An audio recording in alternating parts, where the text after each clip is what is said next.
Hello everyone. This is your friend from Naruto Audio Fanfics, and we are back once again with a brand new fanfic. Which is What If Naruto Surpassed Destiny Itself? With Hinata, female Haku, Tenten and Fu by his side, Part 2. If you enjoy this story, don't forget to hit the like button, thumbs up. And subscribe to the channel for more amazing Naruto fanfics like this. So without wasting any more time, let's start today's fanfic. Hiruzen Sarutobi's side. He had completed hearing the story from both Naruto and Iruka's point of view an hour ago, and considering how he had been watching the whole development using his crystal ball technique, he knew that they did not omit any details. Because of that damned defector Mizuki, Naruto is now fully aware of his Jinchuriki status. The Hokage cursed internally, some choice swears that he hadn't used in years. He hadn't wanted Naruto to know about his inner demon, but now that he thought about it, regardless if whether or not he should have been told by Hiruzen himself from an earlier age, it hadn't been fair to assume that Naruto would never have found out about it eventually. However, one thing concerned him greatly: the boy had taken it so well. Something like that should have fazed him, despite acquiring some sense of maturity like he had seemed to have gotten overnight. Instead, Naruto had laughed. But I'm sure that no one's told him. But if they did, someone's head is going to roll. Everyone in the village knew the penalty for speaking about something that is forbidden under S-rank secrecy. That was one issue. The next one, albeit less serious, was still enigmatic. Naruto, an aspiring genin, had beaten a chunin like Mizuki. The man had years of experience over Naruto with smarts and weight class, yet Naruto had tricked him, fought him and used jutsus with a fairly high degree of proficiency, and that didn't even include the fact that Naruto was now well versed in taijutsu. Then there was how quickly he learnt the shadow clone jutsu as well as the elemental clone variants. To even learn the shadow clone jutsu in a few hours is stupendous for anyone short of a genius and a jonin, much less elemental bunchins as well. As it stands now, Naruto is the strongest in his class, at least twice as strong as the so-called prodigy Uchiha Sasuke. If he gets placed on that team, the team will be the strongest and imbalanced. But which team? I'll need discuss it with the Jonin senseis tomorrow. They already know about the incident. Sarutobi rested his chin on his hands, suddenly feeling wistful. To think Naruto has grown the most and is the strongest of his generation without our assistance, as much as it shames me to say it, is unsettling. The aged Hokage puffed on his pipe twice and returned to his work. While doing so, he discovered a note between two reports that warranted his attention. I shall return to check up on the dealings of the changes I have instated. I will also need to speak to Hyuga Hiyashi while in your presence. I hope I receive a better reception than what I received all those years ago. I shall be there at 9 p.m. tonight. The man grimaced. Oh, it's the man who saved Hinata and wanted favors from us. It's going to be a long night. X equals X equals. A boy was currently sitting in a lotus position with his hands in a ram's seal. He wasn't trying to perform a jutsu, or concentrating his chakra to use. He found that doing this as a form of meditational exercise helped him to relax and collect his thoughts, and sift through his memories. However, one kept disturbing him, that being of how he'd gotten killed last night by Mizuki. Naruto opened his eyes and raised an eyebrow. Where did he get that visualized thought? It's as if he remembered dying, when he obviously didn't. He visualized it again, and got stuck trying to figure out why. Deciding to experiment, he created two cage bunchins, shadow clones. He whispered to one of them to dispose of the other when they were out of sight, careful to not let the other catch on that he was about to get murdered. All right, you two, he said aloud, go into the forest. They complied and went into the dense gathering of trees. 2 minutes later, Naruto felt an influx of information, already embedding itself in his memory, never to be forgotten. Then he heard the clone he had ordered to kill the other return back to him with a smirk on his face. I got it done, boss. You gonna let me on why I had to off the other guy? Naruto smiled in response, fully realizing what had happened. Sure do. So you gonna tell me? Kid, you alright. You do know you're talking to yourself, right? People will think you're crazy, the fox said, speaking for the first time since the day's beginning. Huh? The clone asked. I can hear Kurama. I'm not crazy. He is. The clone said, pointing at the original Naruto. Naruto did a double take. First off, I'm not crazy. Second, Naruto pointed to his gut. Kurama is inside me, not you. How the heck did he hear the Kyuubi? Damn clone. Twat. Both of the boys stopped and stared at each other. Can you hear me think?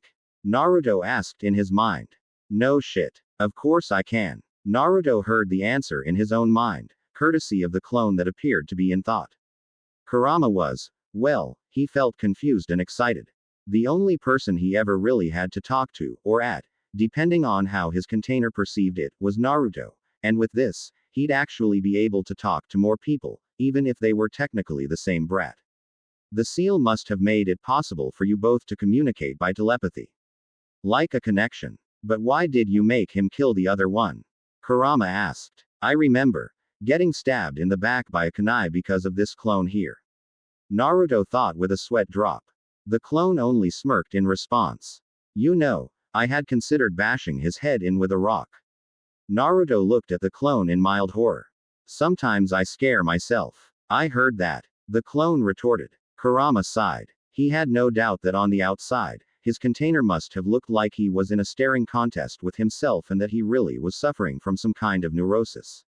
He cleared his throat to get Naruto to become more aware of what he was doing, and Naruto sighed while dispelling the clone. Anyway, he thought to Kurama. So these clones pass on memories when they disperse. This has loads of benefits, like for scouting things out, and going into hazardous situations when and where I can't risk myself going into. Think about it. The cog wheels in Naruto's head started grinding. I could be my own team. Not a registered team, but one I have in case my so-called future teammates let me down. This must be an answer to my prayers. A team that you could rely on, one that is expendable and able to communicate through literal speech. But a team would need diverse talents. Not everyone exactly the same. So it's not an ideal team. The Kitsune replied. A team of people, that is, you, could be skilled, but it'd have a lot of problems with versatility. Just think about it. If they can pass on memories, they might be able to pass on several forms of progress. Or even my elemental clones. Each elemental clone might be able to train affinities until they become strong, and pass them to me upon dispelling. You're the one who helps me to make those clones anyway, since you're the one who knows what the hell chakra is, what kind of yin and yang composes it and can recreate it, you could make the elemental versions of the shadow clones. Sounds viable theoretically. Perhaps I could even use my own Biju chakra and vitality to make the clones longer lasting. Imagine, like you said, you could even have these clones training by using clones themselves. When the important clones dispel, you could gain years upon years of training, all in a month or two. I like it. The boy exclaimed. We won't need the village's mediocre team. We'll do it ourselves. But what will we call ourselves? Wait, do we need to give ourselves a name? He hesitated a bit, before making up his mind. Yeah, we'll name ourselves. The great fox thought for a moment. The idiot and his clones. He asked humorously. No. The boy was not amused. How about the tenacious 13? He asked after a while of thought. Before Kurama could ask why the name, Naruto went on to explain. 13 aspects. Clones with different aspects. Each clone will focus on one of each specialty that comes with being a shinobi. Futon, Kaden, Doden, Suiden, Raiden, Taijutsu, Kenjutsu, Trapping, Medical, Espionage and Assassination, Interrogation and Torture, Scouting and Censoring. The Kyuubi did a quick count. That's 12. It sounded viable, but if Kurama had to be honest with himself, he had to wonder why Naruto didn't mention Fuinjutsu. It was either because it went without saying, or Naruto simply didn't want to pursue it. He himself had an idea as to why the kid was like that, and his assumption was that Naruto might have believed that it helped ruin his life. Fuinjutsu being used by the man who wanted to kill him, Fuinjutsu being used to turn him into a Jinchuriki. Nah, he knew that Naruto didn't hate him. But he did hate everything that came with that effect. And I make lucky number 13. Lucky. You know what I mean. The Kyuubi grinned. The shows that the group is unique. Tenacious means firm and strong, not easily stopped, and 13 is number of the members, and it's dark and foreboding. I like it. Looks like you have an ambition. So what? They're gonna train, or are they supposed to help you kill Ito when you're good and ready? They're gonna help me train, Naruto replied. He got to work, now having a goal to work towards. And when I'm strong enough, I'm gonna put Ito in the ground. Fair, fair. Let's get started. We'll have the elemental clones practice your affinity. They might even need to go away to the elemental nations, learning and practice to bring up their affinities.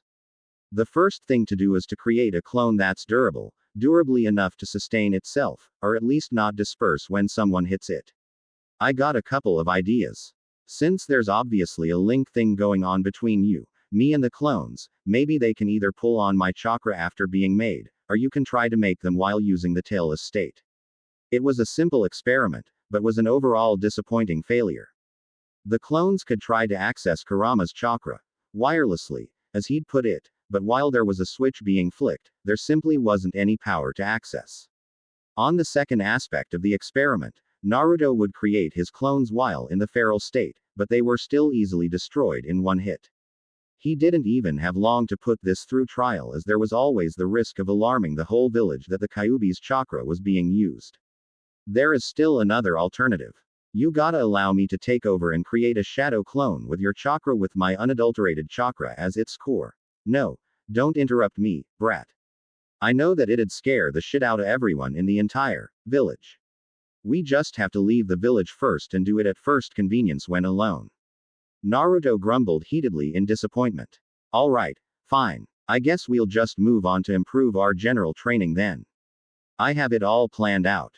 The taijutsu I use, which I inspired you to create by being passively aggressive. Yeah, you egotistical prick. It relies mainly on dodging, countering and parrying with the tanto, but I'm gonna need one that revolves around me going on the offensive. All I really need is an attacking stance and then extend that into new katas for later. I'll try to design it later. Perhaps it will come to me then. But now, I need to knowledge. Whoa. You bashed the academy for all these years, and now you want to get in on all of that useless book learning. I didn't know how to create cage bunshin back then. He defended hastily while he created 2 clones with excessive chakra. Without even considering the consequences, he told them to read everything, all the while trying to ignore their pitiful faces at not wanting to get saddled with the duty. Just go. Goddamn it. After they left, his inner demon suggested that he create another clone to go to the hospital to learn how some medical techniques, and Naruto wholeheartedly agreed. As much as I can't believe it, I read that medic nin are sometimes a lot more important than even the elite jonin or those on the shinobi council. In times of war, battles were won because of how competent the medics of different platoons were. This one is going to need a lot of work. It's also the reason I chose it over genjutsu. Even if I am susceptible to extreme forms of genjutsu, I should be able to release myself from it if my clones channel chakra into my network using their chakra, or killing the caster. Anyway, I can create this clone now to get the basic knowledge now and create a more permanent one later. I assume that clones in the library will read basic medical books and remedies, but I need something higher up the ladder. Kage Bunshin no Jutsu. He created the cross-shaped ram seal and created a clone. Go to the hospital and insist to look in on the operating theater. Ask while in a henge as a Chunin ninja. Also, try to see if you could get to read any medical books they have. If they ask why, tell them you want to become a medical ninja, he ordered. Curry favor them, bribe them, kiss their asses if you have to. The clone nodded. You got it, boss. He yelled before using a body flicker to leave. Okay, that's done. Next, we have interrogation and torture. Naruto seethed a little, remembering his past. For once, all those mob beatings in the past are going to come in handy. I won't be squeamish when it comes to inflicting pain or using mind games on opponents. He gritted his teeth as he recalled how the villagers had expressed their intense dislike and hatred of him both verbally and physically. I can go over to the Department of Torture and Interrogations now. After all, I know where it is and I've got nothing better to do. Scouting and censoring, I'll think of something later. Kurama, I'm going to make this team and I'm going to follow through with it. Even when I get placed on a genin team, at least I'll have a better one watching my own back, even if it's a team comprised entirely of physical manifestations of myself. Naruto smirked. Sounds a bit pathetic, relying solely on myself like that, but we will be the best. Whoever said there was no I in team? Kurama grinned like a feral beast inside his cage. At the library, Shinichi replaced the couple of stray books back onto the shelves. There used to be a whole lot more books left out, back when people only amused themselves with reading. But now people had this, television, and all that technological shit. They had simply no time for reading. What he would give for this whole damn library to burn down so he could let his 70-something-year-old body retire in peace, especially since there wasn't much to be done anyway. He returned to the desk located at the entrance and was about to lay on the futon he had hid behind it when he heard the door push in, no doubt to let in someone. He groaned. Just when I'm about to take a nap, someone just had to come in. He peered over the desk and saw two rather familiar-looking people waiting to sign the check-in book. Huh, Minato? He queried, a bit unsure. His sight was a bit fleeting. He momentarily thought he was seeing doubles. Even more reason to retire. No, they said in unison, as if rehearsed. My name is Naruto. Naruto. Huh, name sounds kinda familiar. Could be my eyes going, but am I seeing two of you? The clones looked at each other almost in a staring contest of sorts. To the old man, they looked as if they were sharing an unspoken conversation. Which they in fact were. Tell him the truth. No, we should lie. And say what? Identical brothers. Wouldn't work. Let's just go with the truth. Tell him we're clones. If he kicks us out, we'll just come back in different henges and work with that. After all, he couldn't even recognize us as clones. He won't recognize us as two different people, anyway. The other one nodded in approval. Okay, let's just roll with it. We're clones. One of them said. Clones. One of the man's eyebrows rose, no doubt doing some thinking. Sounds like something I've heard of before. Then something in his mind clicked. Minato, is that you, sending your clones to read for you again? The man asked, a bit testily. Is he talking about the fourth? No. Sorry old man, he passed on around 13 years ago. Sorry. One of the clones replied, hoping the two weren't too close. He did not want to see an old man in tears, receiving knowledge more than a decade late. No, it's all right. So, someone sent you to read for them, huh? Are you going to stay overnight? The man asked, as if expecting to hear, yes. Hi. Minato did this with me, you know. I'll let you stay in the library for as long as you exist, weeks, if needs be. And all I ask in return is that you help out when I'm unable to. Sounds fair. The old man asked, pleadingly. I don't have an apprentice or assistants to help. Sure, one of them interrupted hastily, eager to please. Whatever it took to stay longer, he believed. We accept. At the hospital, Kuri sighed and fell into her chair at her station in the nurse's office, desperate to have a minute to herself. Her shifts as a fresh nurse at the hospital were the very definition of murder. If she didn't carry more money home at the end of the month, she was going to go home and stay there.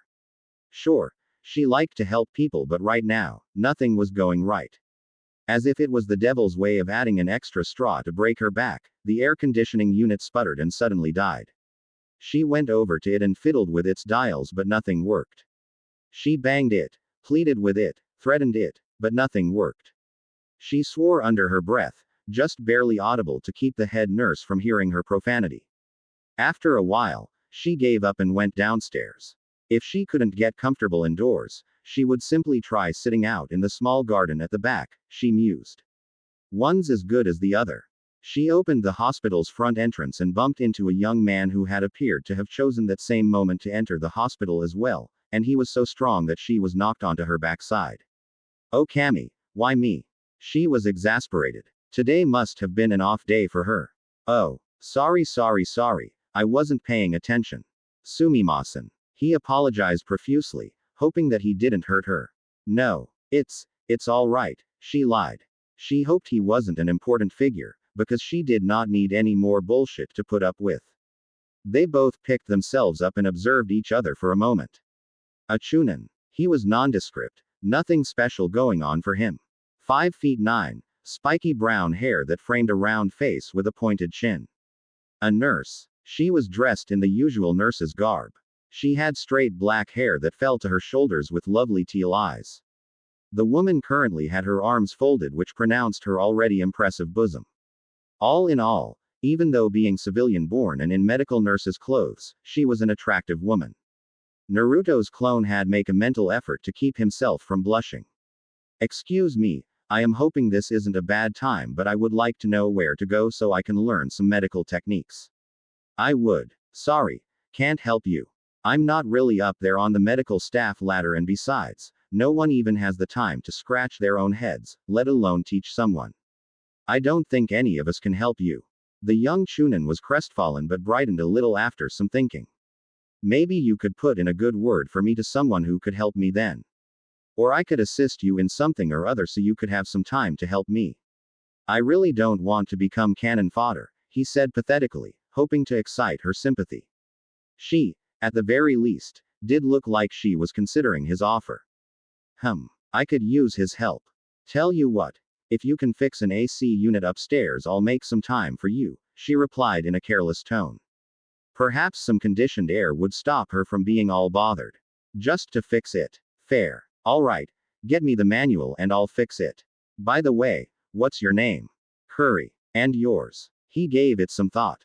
Naruzu. That's a weird name, but if your mama liked it, then who am I to judge? Follow me, Naruzu-san. X equals X equals. The stoic Hyuga had settled himself behind his desk to continue his paperwork concerning the clan. His daughter had finally left him to go train with her sister. So she broke it down. I never once thought that her feelings for the young Uzumaki would even break her shy personality, even if it was only for an isolated incident, one-time thing. She broke his door in her concern for him. Perhaps she is enamored with him. Regardless, all we may owe him is the replacement of the door. Nothing else. Hiyashi began sorting through his documents. The in and out boxes were rather messy. Soon, they were neatly organized and all the paperwork approved were stamped and signed while the others went into the waste basket. He was a rather quick and efficient and he rather enjoyed doing it. But soon after he had no more to continue and he was left with nothing to do. He went into deep thought about his elder daughter and how she was going to be placed on a newly christened genin team come Monday morning. Just as he was about to brainstorm who her potential teammates could be, a knock came at his door. Who could that be? Hiyashi activated his Byakugan to see through the door. Why is there an Anbu op here? He mused. He's probably an errand from the Hokage. But what? Deciding to find out the answers, he invited the military shinobi inside.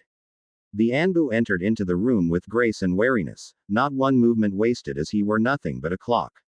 He stood, somewhat at attention in front of the Hyuga clan head. Close at his heels was a sentient branch Hyuga, no doubt an escort. How may I help you? The Anbu answered in a level tone. Lord Hokage wished for you to receive this letter. He retrieved a note of seemingly nowhere and handed to him before using a body flicker to leave.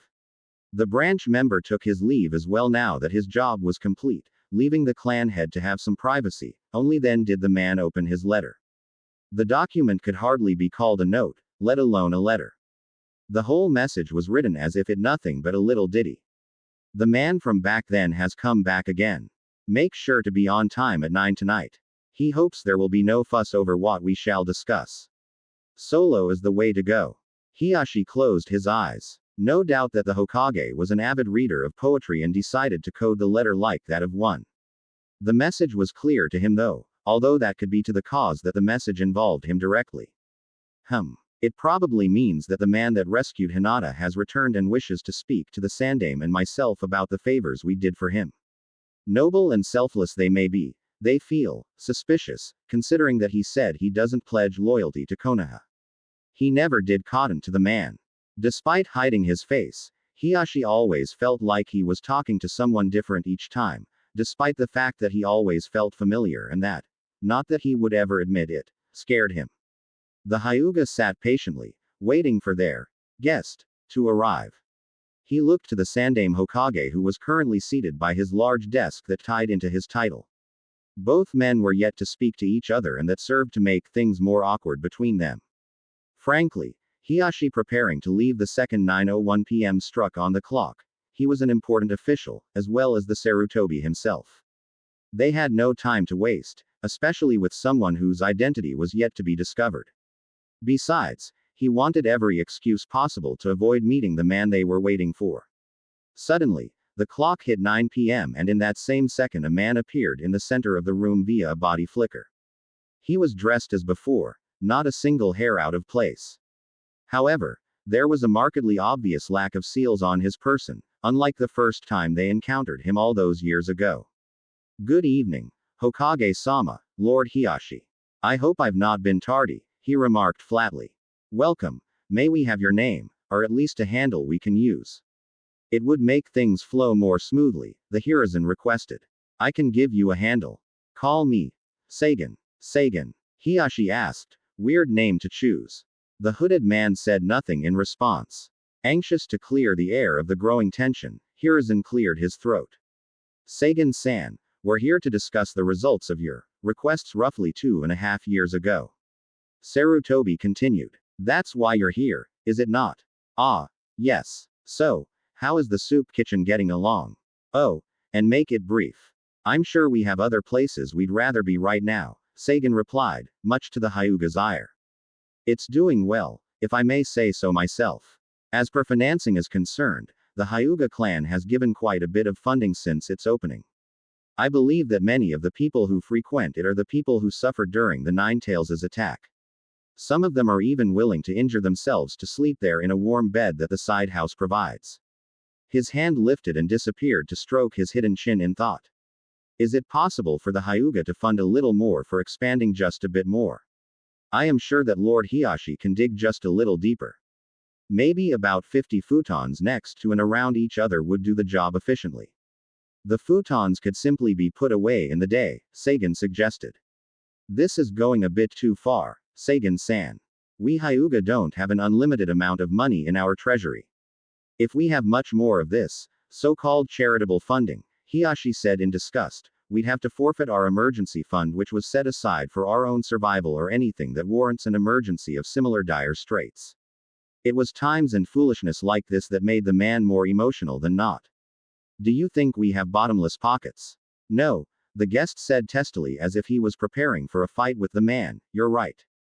Perhaps if you were to look out the window and activate your Byakugan you would see that there are people who are far needier than you are.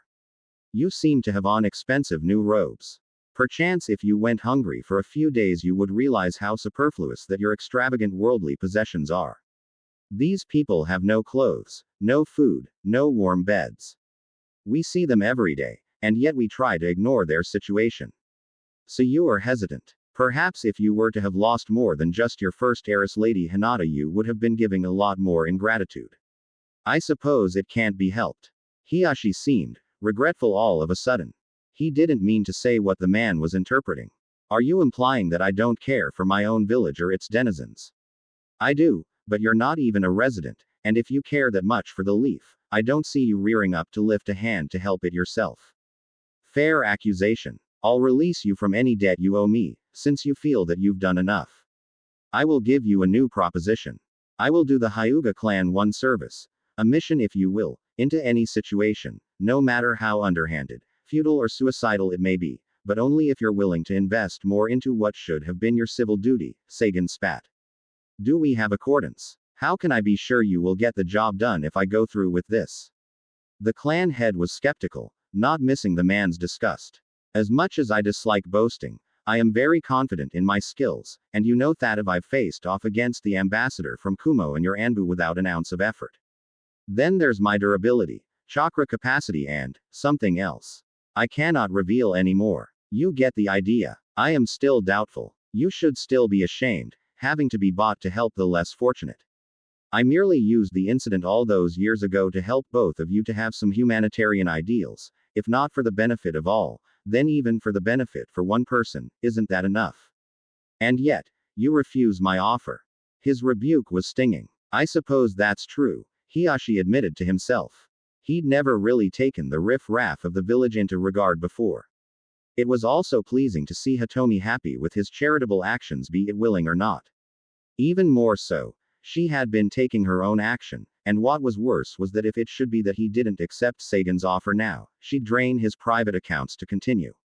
Besides, not all of his own likely future dirty work had to risk a Hyuga. I accept, Sagan-san. Hope you don't regret it. In response, The enigmatic man reached into his coat and retrieved a sheet of paper with a seal on it. This is a summoning seal. Simply lay it on the ground and focus your chakra into it. I will appear in a matter of seconds. He then gave it to the emotionless Hyuga, who put it away carefully. The Hokage looked on at the development with an approving nod. So you're familiar with Fuinjutsu. I like to dabble in everything. Moving on. What of the orphanage? The orphanage, it's doing well at the moment. It has roughly 50 children at present. It doesn't seem to be growing. That's actually a good thing. Having fewer orphans, that is. It was usually higher, Sagan stated, sounding relieved, showing true emotion in his tone for the first time. I remember that its conception attracted all of its present occupants within only a few days. The Sarutobi clan has made it per your instructions and it has helped to keep such children off the streets. The Hokage smiled. I have visited the children myself, but I have not told them that it was you who wanted it built. If I told them you were, and that you were here. Perhaps another time, one with more convenience and less risks, Sagan interrupted. But the orphanage is starting to dilapidate a little. It's nothing my clan cannot assist with, of course. It would serve me well to continue funding the orphanage, nothing's wrong. But your concern for the orphans had demonstrated how little my concern had been for the village's future generation was. So you have concern for them now? Sagan asked in a weird tone, one that suggested that he knew and believed differently. All of them. You haven't neglected any. Sagan gave him one of the seals as well. I'm sure that you will most certainly use that in the near future, knowing the extensive variety of missions all ninja take. I think you should have one. Just think so.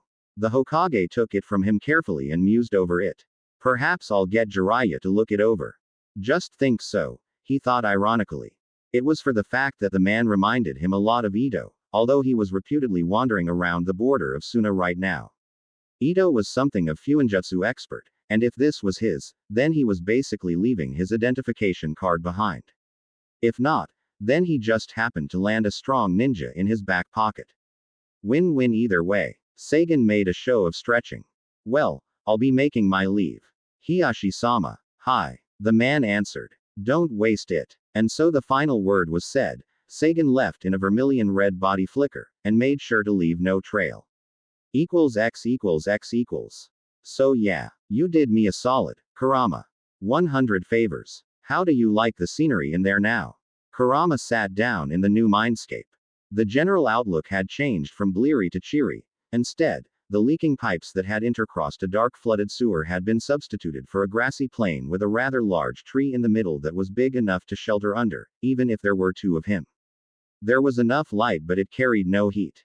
Very comfortable. I like it. I like it, especially knowing that I earned it by doing those favors for 6 years. I know that it's Ito's rule and motto, but we both know that it's the truth. Nothing comes for free. So thanks much. Though the fox was markedly happier, Naruto still couldn't help but feel a little disgruntled. There were times I felt like you cheated me to get to 100 quicker. I'm a kitsune. Deal with it. I didn't want to put up with that shithole of a mindscape a day longer than I had to. Naruto rolled his eyes mentally.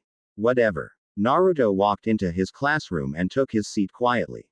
Just as he got comfortable, he heard a shout. A certain boy couldn't leave damn well enough alone.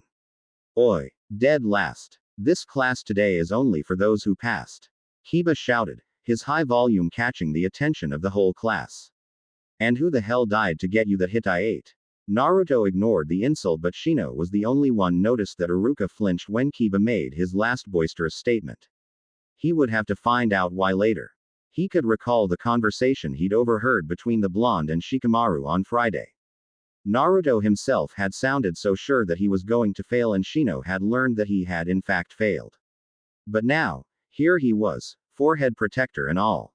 Sasuke took a note of Naruto, seeing him for the first time without his goggles. Sentimental value. My, he must have been hiding his forehead. If he loved his goggles so much, he would have just worn his Hitai-8 somewhere else. In the meantime, whilst everyone else, what to say? Can't tell them about what happened about Mizuki. What's the closest thing to the truth? Naruto passed because he was able to create clones after all. That's why he's here. Iruka lied smoothly, hoping they would buy it. Naruto shared a look with his teacher, The Aburame didn't miss that either, and he frowned behind his shades. Anyway, you are all registered genin. So be quiet and act like it. I'll read out team placements in a minute. Yumino went on, glancing at Naruto. He still seemed indifferent. Where did I go wrong?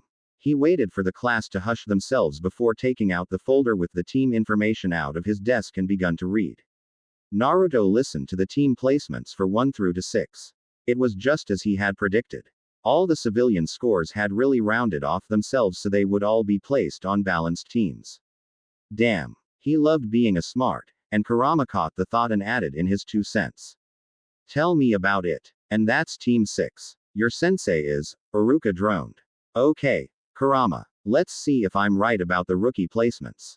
Sakura Haruno, Hiba Inuzuka and Sasuke Uchiha will form Team 7. Your Jonin sensei is Kakashi Hatake. What the hell, Iruka sensei? How am I on the faggot and fangirls team? Can't I get to be on some other team? Hiba complained loudly. Sakura mumbled something about Inu idiots under her breath, and it wasn't too good either. The last Uchiha was perhaps the most displeased of all. If anything, he would have wanted Naruto on his team, simply because he was showing himself more competent of late. Hiba, the teams were created by an averaged score. We create the teams based on average. Sakura and Sasuke had the best scores while yours was abysmal at best. If anything, they're picking up your slack.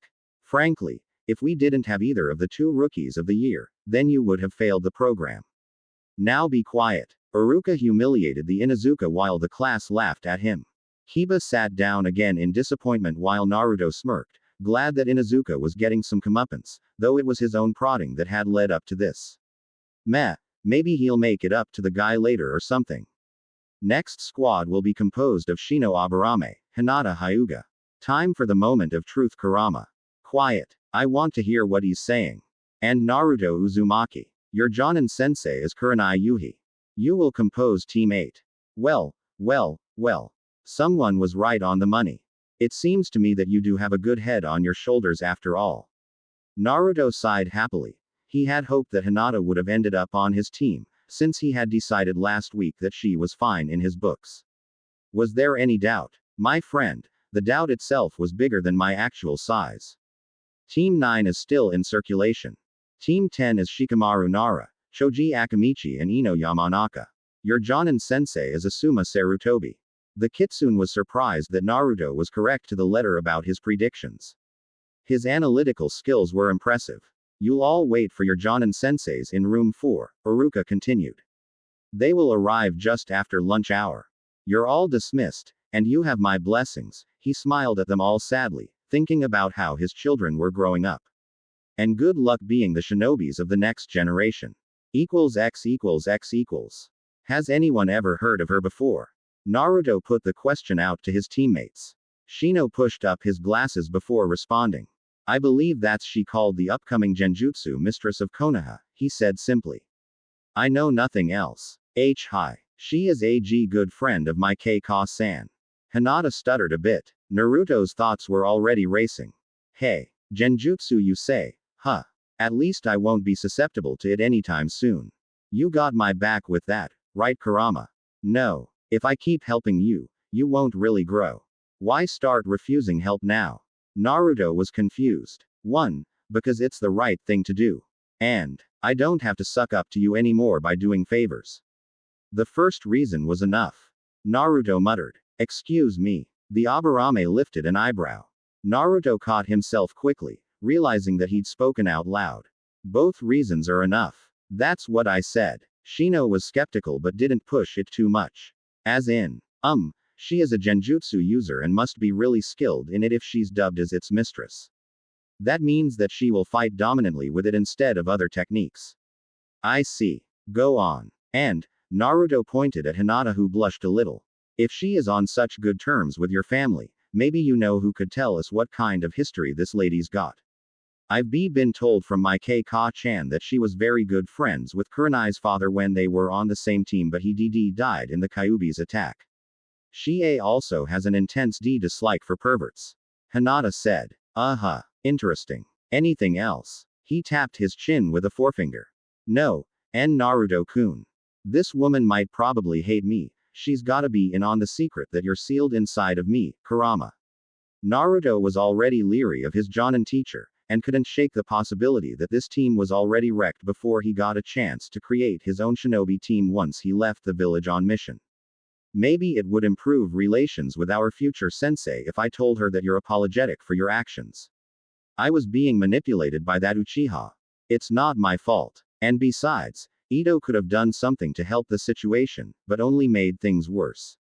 He killed the only two people who could stop me, your parents.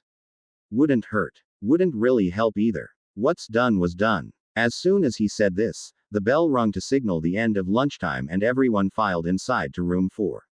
While there, everyone waited for their own senseis in their own way. Some napped, some muttered to their ninja creatures, and yet some others just sat and imagined what their future instructors would be like. Soon, there were only 3 teams left who were still waiting when the door was pushed in by 2 people. The female of the 2 had a fair complexion and she had very distinct red eyes, which were complemented by purple eyeshadow and red lipstick. She possessed long black hair that reached her upper back. She had on mesh armor that was easily visible through her clothing, and only one sleeve that went in tandem with bandages that wrapped from her upper torso to her knees. The man was fairly tall with a somewhat brown complexion with brown eyes, short spiky black hair and a beard. His standard Jonin jacket had bandages around the sleeves and around his waist. He had on a sash with the kanji for fire on it. Team 8. The woman asked. She threw a harsh look at the Uzumaki that everyone noticed. Naruto's eyes widened in recognition, and a loud and silent "No" was on his lips. It was grim. My name is Kurenai Yuhi. I will be your Jonin sensei. Meet me in the "No," someone exclaimed, slamming his hands on the desk and stood. Everyone turned to take notice of the yeller, none other than Naruto himself. I want no part of this team if it means having to put up with her being my sensei. Kurenai was silent. She didn't seem at all surprised to hear this outburst, and this troubled Hinata. She also surprised to see Naruto behave in such a manner. He was cheeky at times, but never an outright rebel. Naruto-san, what is wrong? Shino asked. Nothing is wrong, Naruto said through clenched teeth. Everything is peachy and perfect. Just perfect. All right, brat, what's your damage? Why don't you want her for your sensei? You think we have to let you be a genin? The man said. Don't have to tell them about our own tests yet. Actually, yes, you do have to let me be a genin. After all, if Kuma were to attack Konoha with a couple of Jinchurikis, Naruto trailed off. He knew about the S-ranked secret. The Jonin got the message. Their expressions grew cold. The students didn't understand a thing that was going on. Asuma. Let's not waste time with him. Just let him be. Kurenai enjoined to the now named Asuma. What?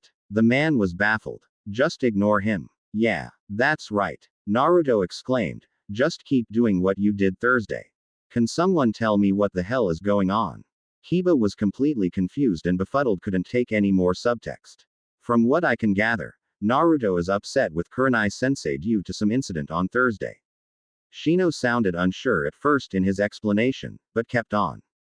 Judging from what was said, Naruto must be loath to the circumstance that she may have ignored him on some matter of importance. Hit the nail right on the head, Shino, Naruto said as he sat back down in a huff, still glaring at the red-eyed woman. Kurenai breathed slowly, trying to relax herself. Her first encounter with the Nine-Tails Jinchuriki didn't go well because she had blown him off when he asked for Bunshin ninjutsu help. Admittedly, she probably would have helped him if the creature that resided in him hadn't killed Shinku Yuhi, her own father. What's worse, she didn't even want him on her team, but his scores had perfectly rounded off the other students' scores, ending up being second to last in his class, despite reports of him being the strongest genin of his generation straight from the Hokage's mouth. Just a bit earlier, she had tried to explicate to the Hokage about the fact that there would be friction between herself and the boy, but he still ordered her regardless. Look, Naruto, even if you don't want Kurenai as your sensei, the Sarutobi began. You stay out of this. You did the same thing too. Every one of you people are all the same. Will of fire. Ha. Naruto spat. Suddenly, disappearing and reappearing, the offended Jonin was in front of Naruto and lifted him by his shirt collar. You will show respect to your superiors, brat. Now either go with Kurenai, he looked to the woman by the door. Or sit out another year in the academy, Asuma averred unnervingly, leaking just enough killing intent to frighten any and all genin present. He wasn't about to take any bullshit from a fresh genin, Jinchuriki or not, just because he felt biased against. Naruto wasn't fazed. He merely looked over to Kiba, as if deliberately ignoring the man lifting him up bodily. Hey Kiba, looks like you can leave Team 7 and join Team 8. Seems more your type anyway. All around there were now whisperings of the development, of how Naruto was willing to sit out a third tenure in the academy. But even so, he continued. In a class of 20 being split into 9 teams, subtracting myself from that equation will upset that balance. That means, 2 of us are going to have to sit out another year with him, Shikamaru finished, having brought himself to be concerned enough about the situation. It's either that or he passes with us. A team has to start with 3 genin. How troublesome this is, Shikamaru said aloud, shocking the rest of the group present. Why is Naruto-kun so bitter? Hinata thought. Just when she was going to ask him why, Naruto batted Asuma's hand from off of him, and stormed out of the room while giving Kurenai a wide berth, shooting her an angry look as he left. Well, Kurama, guess you're right. Forgive and forget really is impossible for me. Told you. Naruto mumbled heatedly under his breath as he subconsciously started moving the swing he was seated on. How was he supposed to forget all the wrongs done to him when he could remember everything vividly as if it had happened only a minute before? Anyone who preached love and forgiveness must have never had memory like his. Why was everything so goddamn complicated? Kiba came out of the school with his Ninken Akamaru by his side, and Naruto took notice of them immediately. The dog had his nose close to the ground, apparently tracking a scent. Naruto watched them as Kiba apparently spotted him before his dog, and told him.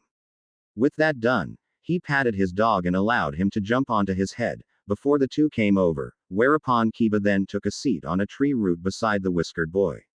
They sat there in silence for 3 minutes before Kiba tried to break it. So what was that all about, Naruto? Kiba asked. What was what? Naruto feigned ignorance. He knew what he meant.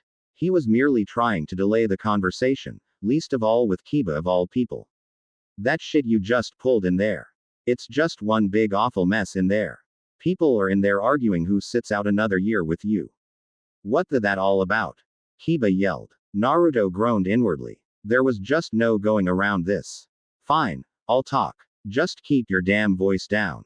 The Inuzuka still felt put off by the new Naruto.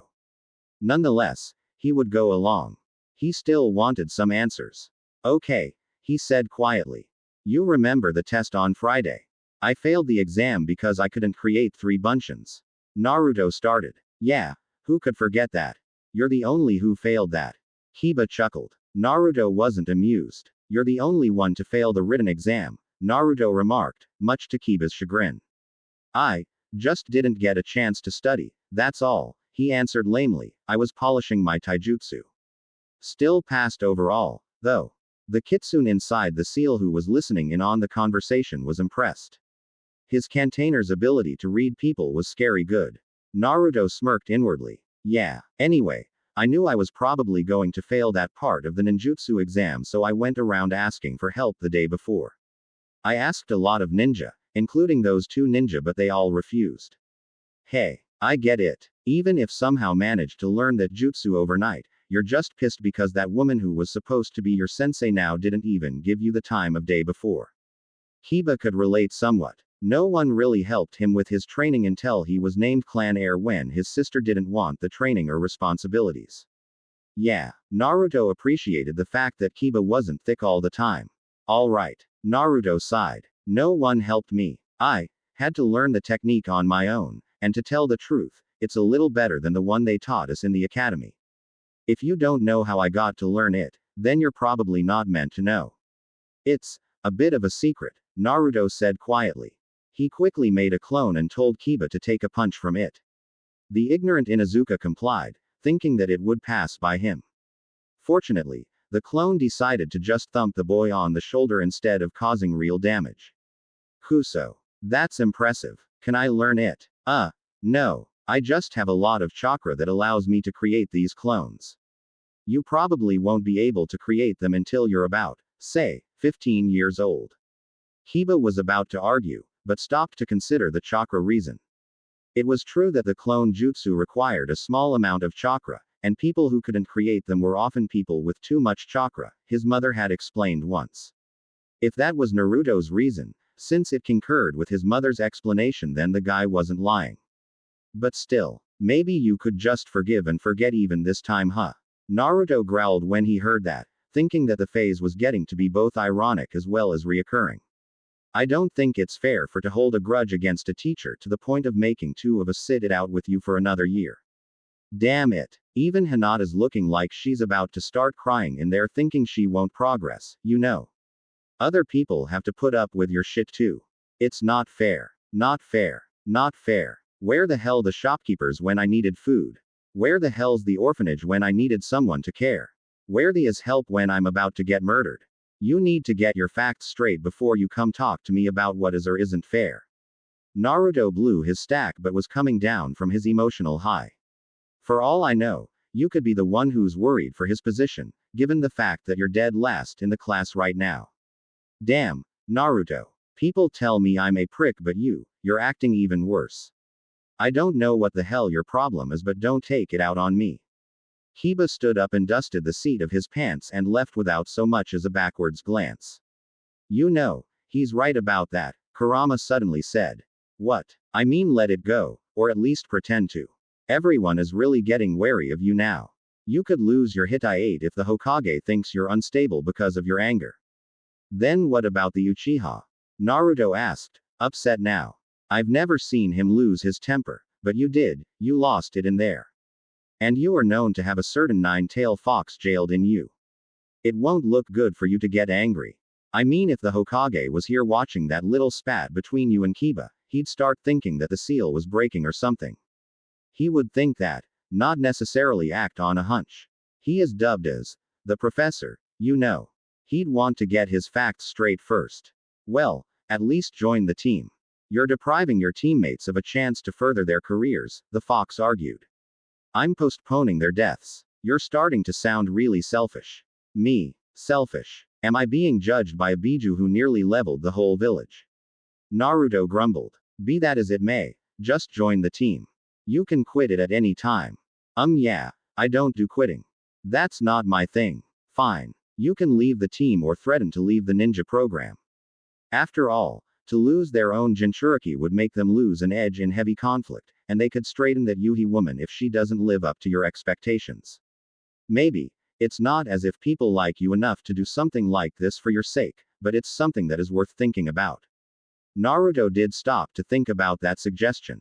It sounded reasonable. If worse came to worst, they would simply replace the sensei or put him on another team. He knew that life in the village didn't stop just because he failed his exam, but there had to be some important people who would stop to consider his situation, right? All right. But let me see what's happening first. I'll send a clone. Just go as yourself. But, go. Kurama roared. Reluctantly, Naruto went back inside the school and made his way back to class. He knew that they couldn't try to harm him. If they did, they'd find out just how much strength he really had. He pushed open the door to see Kurenai sitting beside Hinata, who was looking rather disheveled alongside Shino.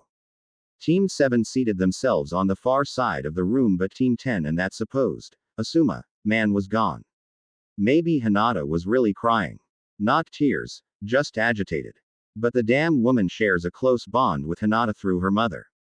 The Uzumaki took his seat warily beside his team and waited for someone to speak. And sure enough, Kurenai did. Naruto, she began. I apologize. I'm sorry. Sorry for blowing me off. Or sorry that you won't get to have Hinata-chan on your team. The boy shot back with a glare. Kurenai stopped. There was a troubling thought. But she wouldn't lie, regardless of the consequences. If he could figure out why she was sorry, then chances are that he could catch her in a lie. For Hinata, thought so. Nonetheless, I've been convinced by someone to suffer being on a team with you as my sensei so as to not deprive my teammates of a genin squad. Kiba, who had been listening, lifted his hand triumphantly. Not you, Kiba, said Naruto, noticing but not even looking at the Inuzuka. Someone else. Who is this person? Shino asked. I'm not at liberty to say. Shall we go, Kurenai-sensei? Naruto could barely say the last part, an obvious sign to everyone that he was extremely unwilling. Kurenai observed him for a bit longer. She was told that he was a happy-go-lucky. Perhaps the Mizuki incident had changed him more than everyone had originally thought. She stood up and beckoned for them to follow her. Perhaps if they got to know each other they would have a smoother relationship.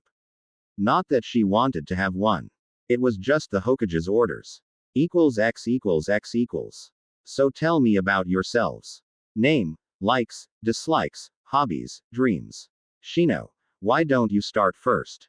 They were all seated on a convenient log in front of their sensei that chose to stand. At present, they were going through some mini introductions that were supposed to improve team synergy. My name is Shino Aburame. I like to spend time organizing and cataloging insects I come across.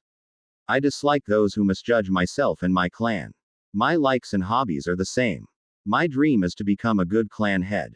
Naruto gave Shino a friendly fist bump on the Aburame's shoulder and grinned widely. You don't like people who misjudge you. I think we're gonna get along just fine. I won't judge you if you don't judge me. Deal. What? Why would he be judged? This must be tied to the conversation I had my insects eavesdrop on when he was speaking to Kiba. Very well, Naruto-san. Alright. Hinata, why don't you go next? Kurenai suggested. Hi. My name is Hinata Hyuga. I like being with my parents and I like cinnamon buns.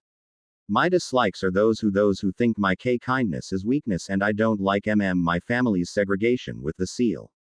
My hobbies are flower pressing. My dream is T2. She looked at Naruto and blushed deeply. I am not sure what is I want to do, but there are things TT that I want. Sorry if that sounds strange.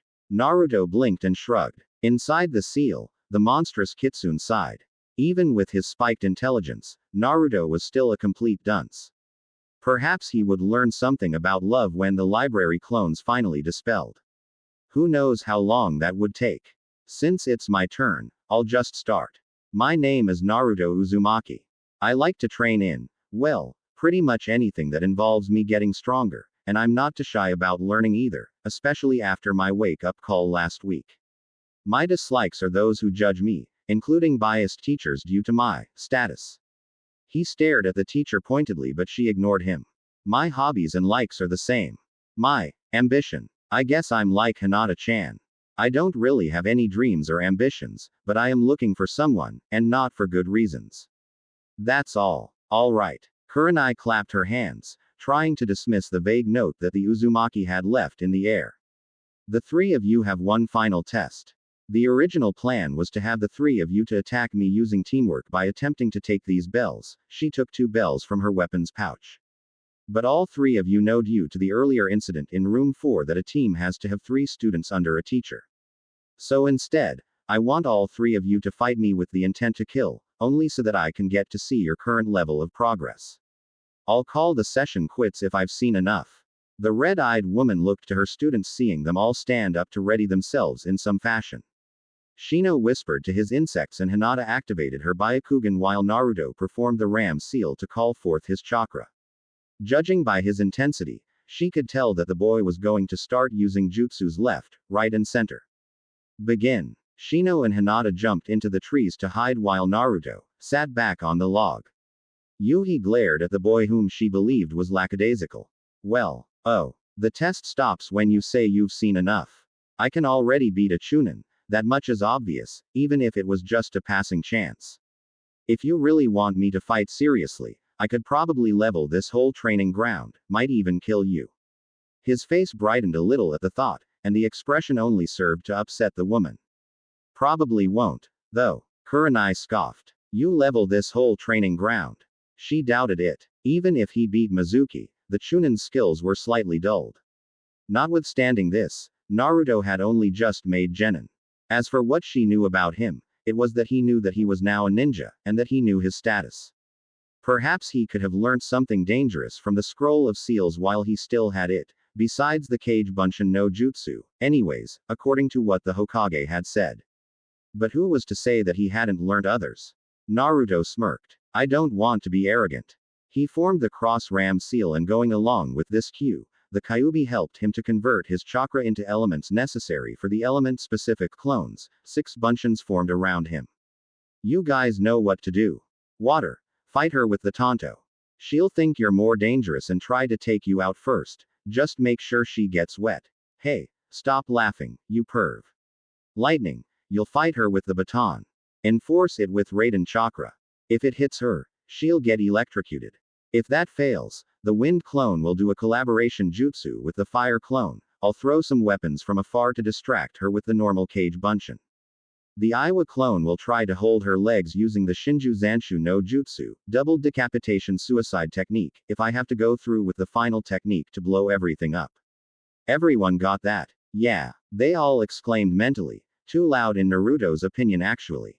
The woman watched Naruto and his clones just stand there before 2 of them came to fight her while another 3 jumped into the tress, making sure to keep her eyes on the real one. The one with the Tonto made a horizontal swipe with it in no predetermined stance. The clone did it on purpose, allowing the woman to easily dispose of him. But she didn't right away. Instead, she toyed with him and made fun of his earlier claims of being stronger than he appeared. She played right into it. This is pathetic. The Sweden clone had no response except to continue slashing at her wildly. She quickly took out her kunai and blocked a slash aimed at her throat. Oh hell, he really intended to follow through with killing me. The boy had both his hands on his Tonto, his right on the handle and the left palm on the flat of the blade, and tried to push her kunai out of the way. But she wasn't an elite Jonin for nothing. She let his Tonto slide off the kunai, making him waste his pushing effort. She then punched him in the jaw, feeling a bit satisfied and comfortable in her superiority. But her hand came away wet. Water buncheon was her last thought before she was suddenly soaked with chakra-created water. She didn't understand the purpose of this but couldn't afford to underestimate him. She readied a genjutsu and was about to cast it on herself to make her seem as if she disappeared when she had to suddenly duck a baton. The other clone who had rushed her earlier but stayed out of the action now tried to strike her with his blunt weapon. The woman raised her arm to block it since it wasn't sharp, but she instantly regretted the action. The damn thing hurt like hell. The boy started to subtle channel chakra into it, ensuring that she would more likely be hurt even more if he scored another hit. The red-eyed woman caught the baton on his next swing and kneed him in the gut. She didn't feel any remorse. After all, the boy possessed the spirit that killed her father, and provided her with the extra drive that she was dealing out some wretched justice to the brat. However, she literally received a shocking surprise when the boy exploded into electricity and electrocuted her. With a scream of pain, the woman exploded into smoke, revealing that she had substituted for a log. The woman walked out from behind a tree, unscathed. Naruto lifted an eyebrow from where he watched the woman re-enter the clearing. That was all well and good. He didn't expect to get her on the first try. Suddenly he got memories of the clone he had sent to talk to Hinata and Shino. They had agreed to his plan. He readied 3 kunais with bomb tags in his right hand and started to count time in his head. Let everyone wait for the signal. In the meantime, the woman watched the final 2 Narutos in the clearing. They still hadn't moved. It was a bit unnerving, seeing them just stare at her like that. She wouldn't underestimate him again. He took this a bit too seriously. The clones jumped apart and started going through hand seals. Kaden. Gokaku no Jutsu. Fire release. Great fireball technique. One blew a rather large fireball, and it followed with a flamethrower. Futon. Datapa. Wind release. Great breakthrough, the other shouted and proceeded to blow a gale force wind that kept getting stronger and encircled her. She didn't even blink when the fireball hit the wind maelstrom that turned into a giant inferno. Pour it on. The fire clone yelled, before creating another fireball. Suddenly 3 kunai sailed out of the forest canopy into the collaboration jutsu and the tags on them exploded, courtesy of Naruto himself. That pretty much guaranteed that if Kurenai was in there, she was only coming out in a bag. But she was a Jonin after all, Naruto thought to himself. People didn't get to that rank by making foolish mistakes. The 2 clones dispelled, one into fire and the other into wind, leaving the genin to wait for the smoke to clear so they could see the results. Kurenai walked out of the still clearing smoke and disappeared. Shit. Genjutsu. Where is she? Naruto looked around and heard fighting to the south end of the training ground. After using chakra to augment his leg muscles, he dashed to a tree that was overlooking the area. It seemed that Hinata and Shino had been discovered and were fighting the red-eyed woman. Even though they had had the numerical advantage, they were still too weak to overpower her. The woman danced in and around Hinata's Juken strikes and cuffed her in the chest, almost like a push away from herself. The woman then kicked away Shino's right leg in the same breath and punched him in the gut. The hapless boy transformed into a swarm of insects. In the same instant, Shino suddenly dropped on the branch beside Naruto, startling him. Shit! Naruto hissed fiercely before he saw who it was. What the hell, Shino? She has defeated my insect Bunshin. Presently, my strongest insects are in her, more hard-to-reach areas feeding on her chakra. Soon she'll be weak. Do you have a plan? I don't have a plan. Only an idea. But it's overkill. Naruto gave the boy next to him an intent look. Think I should do it? When Shino asked how strong this powerful move was going to be, Naruto replied, powerful enough for you to leave this training ground altogether. The Aburame stared at him, trying to look for evidence of a lie, but couldn't find any. He's serious. What scared him was that Naruto actually had firm belief in what he was going to do, and that he was willing to go through with it. Very well. What do we do? Get Hinata out of here. I'm going to throw kunai and shuriken to stall Kurenai. The Aburame nodded and jumped down to join Hinata. Well, Kurama, what do you think? Personally, I think it's too over the top. And that's coming from a Biju who raised the village. The fox suddenly laughed. Do it. Naruto grinned. He started chucking all his kunai and shuriken at Kurenai, occupying her while Shino grabbed Hinata and leapt away with her. He started counting to 20. I never actually did this before. Hope I don't get myself killed. The sensei continued dodging weapons thrown at her. Some were thrown aimed at her chest, some at her legs and others around her. It felt as if he was driving her somewhere. Suddenly, she felt two legs grab her ankles and dragged her underground till only her head was left above ground. What? Naruto dropped down of a tree in front of her and slow clapped. Well, Kurenai-sensei. Here we are. You are about to find out about my final and most destructive technique.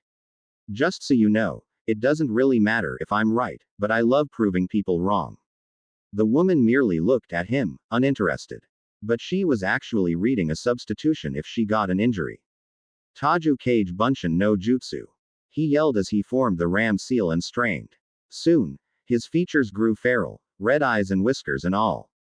The woman could no longer feign disinterest. As the seal breaking, suddenly, an immense amount of clones puffed into existence. The woman gasped. It was surreal. The boy was practically his own army. There were hundreds, probably even thousands of them. They took up every available space, on the ground, in the trees, everywhere. Suddenly the original Naruto shinned off while Yuhi still gaped. Where is he going? She did not like this situation and she quickly substituted with a nearby clone and got out of the hole. So this is your plan? To try and overwhelm me with numbers? She smirked. This might have been the tactic that he used to beat Mizuki, she thought, but it wouldn't work. She could easily outmaneuver them all if she had to, or to simply use another genjutsu. No. If it were that, the boss wouldn't have left. This is far too dangerous. What? Too dangerous for Naruto to stay. The woman grew worried. Suddenly all the feral clones formed the ram seal and started glowing a faint white. The woman's eyes grew wide when she heard what the clones shouted next. Kage Bunshin Daibakuha equals X equals X equals. It was a fairly ordinary day in Konohagakure. Business people were haggling, customers buying, Akamichis were eating, and Naris were lazing around and the like. There was absolutely nothing that would or could break the peace of a typical Monday. Naruto came out of his shunshin and appeared at Training Ground 3. The boy was about to see if the concept of having a localized and concentrated blast of exploding clones was as capable as he believed. He couldn't wait. Suddenly, he heard a massive shout that was carried over the wind. Taju Kage Bunshin Daibakuha. Then there was pure, unadulterated silence. Only for a moment. The air seemingly tensed before ultimate chaos ensued and reigned supreme for what seemed for eternity. A massive chakra-created explosion centered in Training Ground 4 rippled through it, destroying all that was caught up in its maelstrom. The white plume of the explosion that climbed into the sky could be seen by anyone in the village who was outside at the time. Hell yes. Boom. This tops every jutsu I have ever done or seen. Naruto was ecstatic. He was never going to forget it. He sighed, coming down from his frenzied high. But he didn't stop to think of the consequences. Not really. Right at that moment, per se. Equals x equals x equals. Frankly, this is the stupidest thing you have ever done, Naruto. Hiruzen didn't know what to feel. Angry that Naruto destroyed a whole training ground, sad that Naruto had lied about what he had learnt, happy that Naruto was now really strong enough to take care of himself, or pissed that this situation was going to cause a shitload of paperwork.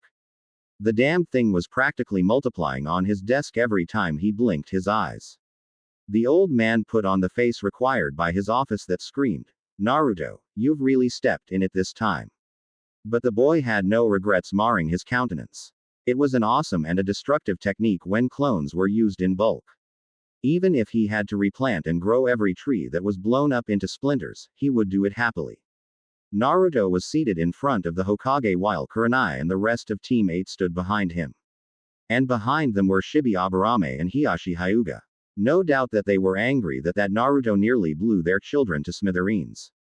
Thinking of the future repercussions, the aged Sarutobi couldn't help but sigh. Naruto, did you even stop to think of the complications and consequences?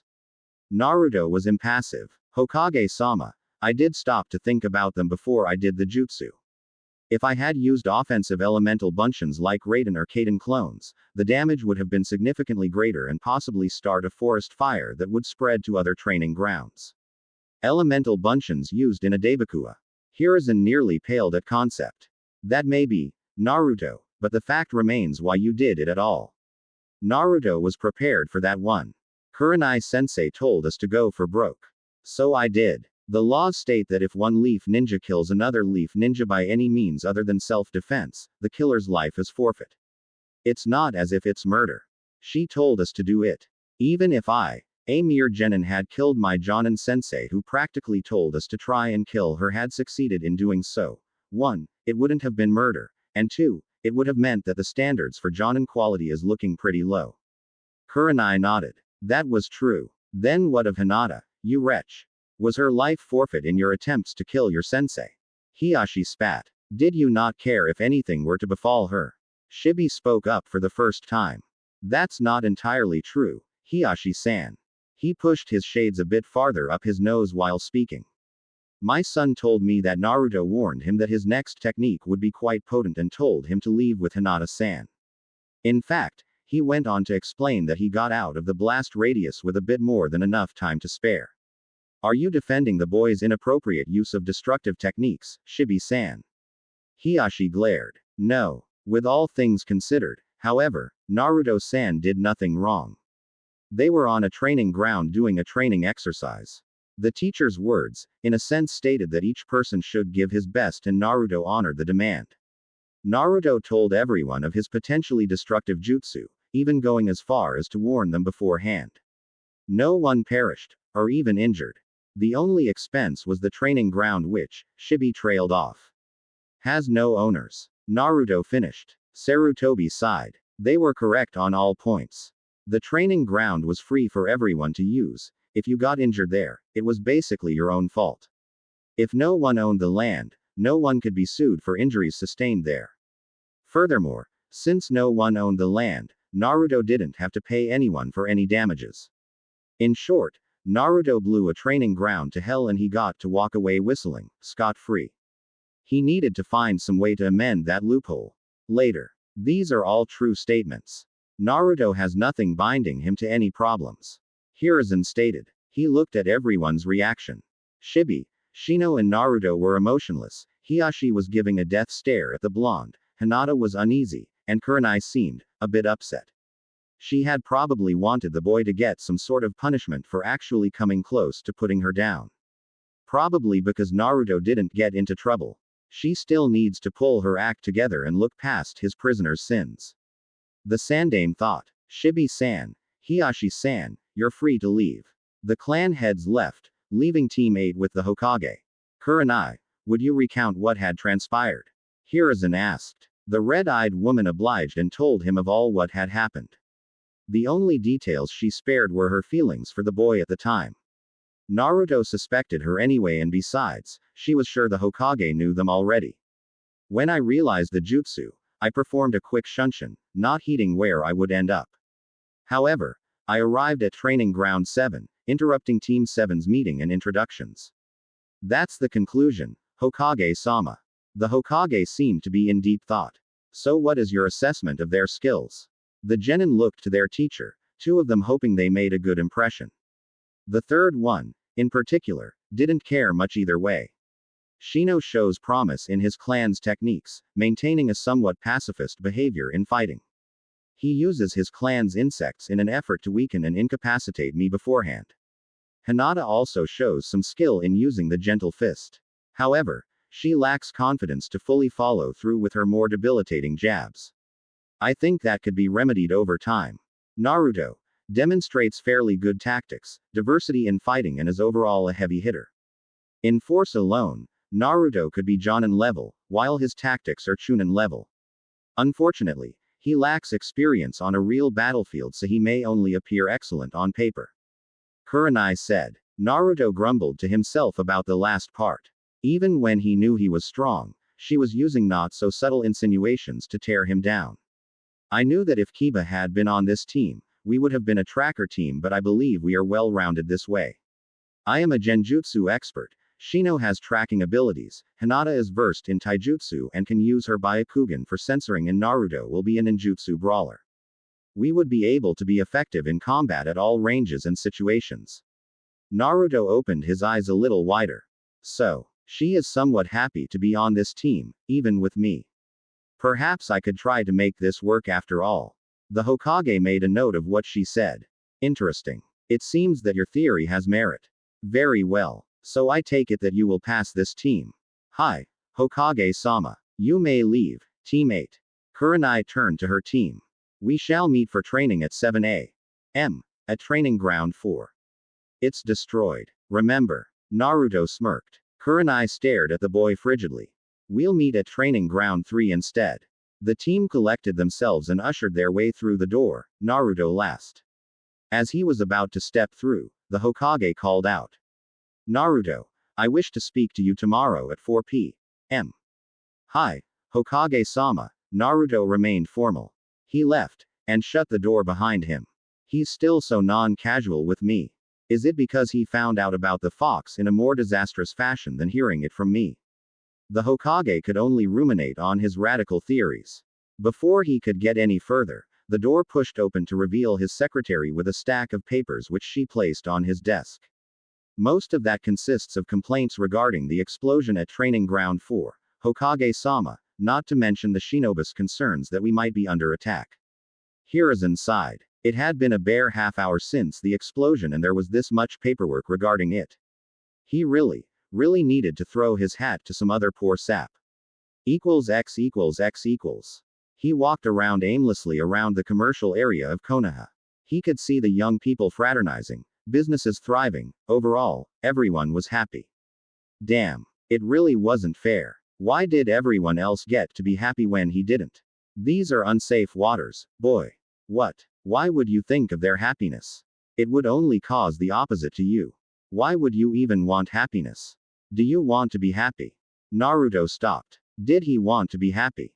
He wanted to answer yes, but the fox never asked him a question like that unless it was to make him think. Naruto hazarded his answer. Hi. Why? And don't give me that life isn't fair crap. Kuso. I lived on my own, Kurama. I've had the shit beaten out of me as a child. I went hungry without food, got sick eating spoiled food, wear rags for clothes. I think I deserve some happiness. I've had it coming to me for a long time. When the hell is it gonna get here? Kurama nodded. Happiness is also a foolish emotion. It clouds judgment, creates insecurities about future problems, causes complacency, and the list goes on. Frankly, have you forgotten being a happy idiot? No. But it's still not fair though. I'm not asking for endless happiness, just a little. I can't even call the Sandame Gigi anymore. While I knew about you, I didn't know about an S ranked secret that I wasn't meant to know. Even if he had told me himself and that I couldn't blab it out to everyone, it wouldn't have been so bad. Oh, cry me a river. Why couldn't I have been sealed in someone more emotionally stable? It just had to be some poor kid bemoaning his hand in life. Naruto chuckled. Shut up. At least we're friends, Kurama. Not everyone can boast about having a Biju for a friend, you know. Kurama grinned. Friends. I prefer acquaintances or even business partners. Not friends. Naruto sighed. The fox was probably kidding. He continued walking, ignoring all the glares and hushed whispers. He couldn't be hurt. Not anymore. If a ninja was attacked by civilians, he could defend himself, just short of killing. If someone wanted to get physical, Naruto would be sure to break a few bones. He was soon stopped by his growling stomach. He needed to get some food now, and some food for home. His eyes soon fell on a dango shop, combined with a bar inside. Dango. He raised an eyebrow. Might as well. It's not like they can throw me out like when I was smaller. He made his way to it and entered. The shop was moderately full, indicating popularity and prosperity. Looking around for the counter, trying to pierce the gathering with his eyes, he soon found it and made his way to it. He ordered a dozen skewers of the treat they specialized in, and by luck, the person serving there didn't recognize his face due to their short-sightedness. He was about to leave with his bag of the food when he heard his name called. Naruto. A minute of your time. He looked over to where he heard the voice and cursed under his breath. Why were they, of all people, calling to him? He didn't want anything to do with them unless it was absolutely necessary. But he couldn't pretend that he didn't notice them. He had already seen them, and they knew that. Shit. Just see what they want. If it lasts longer than you wish it to be, just complain that they said a minute, and that you're busy. Simple. Just be a douche, the nine-tailed fox urged. Naruto sighed. May as well see what they want. The boy with the vulpine visage sauntered over to the three Jonin who were speaking in hushed tones with each other. Apparently Kurenai did not want to talk with him, but Asuma had insisted. The third person with the mask and gravity-defying gray hair merely looked at Naruto with interest. Naruto pulled up the fourth empty chair and sat in it, scrutinizing the Jonin. So, what? Gonna invite me to a frat? Asuma faked a smile at the boy's jeer. Kurenai stared at him with her usual unnerving gaze and Kakashi took out his worn-looking orange book labeled, Ika Ika Paradise. Probably his way of being casual and indifferent, or to make it look like he's not looking directly at me, Naruto thought. Well, I believe that we got off to a poor understanding of each other. Asuma began. I apologize for refusing help when you needed it and I hope for it to not reoccur. I didn't mean to become tempestuous. Naruto nodded slowly. I'm sorry too. I should have reined in my emotions better and not let my frustration get the best of me. I'm also sorry for insulting my superiors and insulting the village's ideals. It's kind of hard to not think that everyone's out to get me because I'm a Jinchuriki, you know. But I'll never forget. Asuma raised an eyebrow. While I'm glad that it's now water under the bridge, what do you mean when you say you'll never forget? Naruto smirked, finally able to brag about himself a little. Let's just say that I'm a savant. A really damned good one. Kakashi raised his visible eyebrow. I find that hard to believe, considering what I've heard pertaining to your abysmal grades at the academy. But I need to look underneath the underneath. Something feels oddly familiar. Minato once claimed that he himself needed to become a savant. Well, let's see if my memory serves me well enough.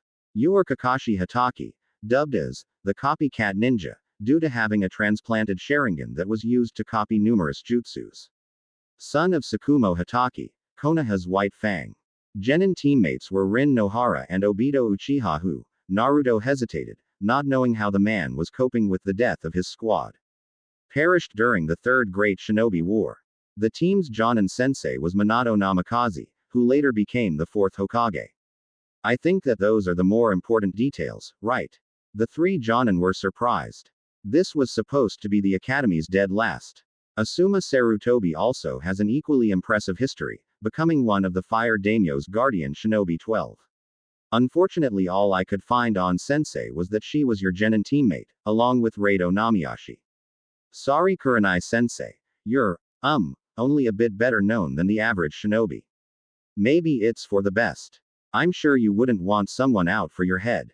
Or thinking that you're easy pickings. He mumbled the last under his breath, but she must have heard it or read his lips. The marring scowl on her face was a testament to this. Asuma frowned. Well, you're right on all the details. Kurenai glared at Asuma, who quickly went on. But why do you make it sound like you have it in for her, even going as far as to level a whole training ground in a training exercise? I don't really just dislike her. I dislike you all equally. He grinned wryly at this. It keeps me unbiased. Maybe you none at all, since we apologize to each other and all. Naruto stated matter-of-factly.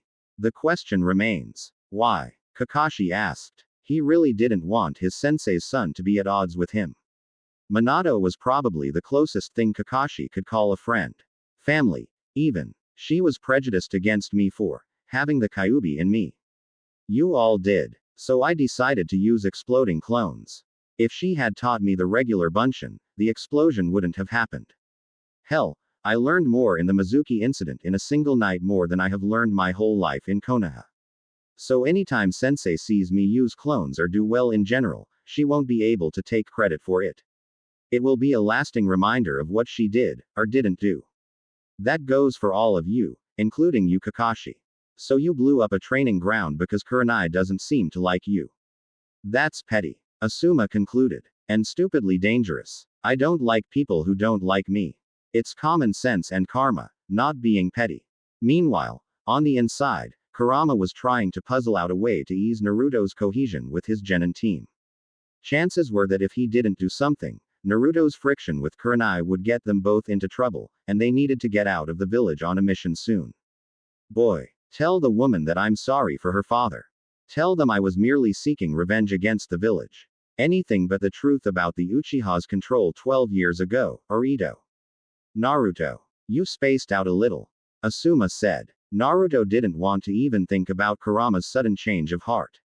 Perhaps he felt guilty about causing Naruto's sensei to dislike him, or just simply lying. Whatever, the Kyuubi had never lied to him before or steered him wrong. It didn't matter. He'll just go with it and see what happens. Kurenai sensei. The woman looked at him intently, listening. Sorry for trying to blow you up, Naruto deadpanned. Kakashi and the Sarutobi chuckled. And, he leaned forward and beckoned the woman to come closer as well, which she did. Furry 9 just said that he apologizes for your father. It was nothing personal. He was just out for revenge on the village on a whole because Hashirama and Madara used him like a tool. Kurenai widened her eyes. What? Naruto leaned back and stood. Well, gotta go. See ya. He took up his bag of dango and left the establishment, waving his hand backwards as he did. Asuma. Kakashi. Kurenai looked towards the exit where she saw Naruto had left through before turning back to her fellow senseis. He just told me that the Kyuubi is sorry about my 2-san. Kakashi raised an eyebrow. Are you sure that Naruto didn't just say that to get into your good graces? After all, he seems well informed. It could be that he found out about your father through some research. Naruto doesn't seem to be the type to lie, much less needlessly.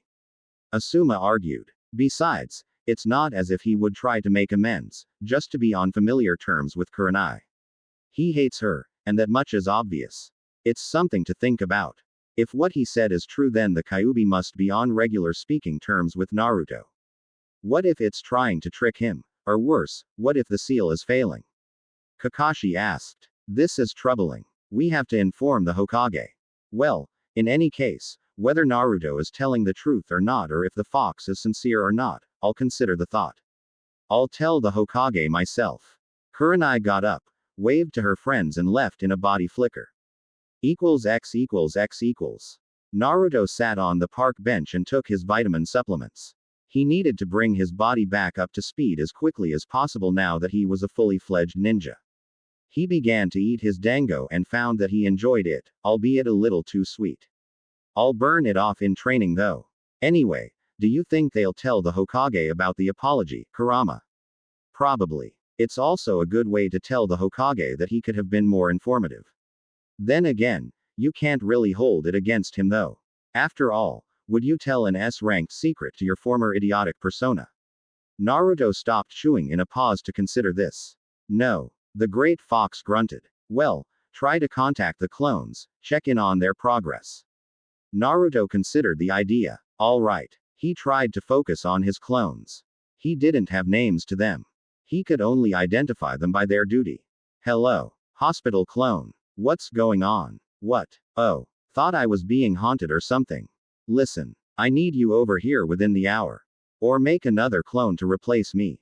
Why? I learned 2 medical jutsus over here and I've had to practice it in front of a nurse. I'm gonna run out of chakra soon. Naruto realized the dilemma. Alright. Tell them that you're going for some fresh air in exactly half hour. What does your transformation look like? The clone imagined his description.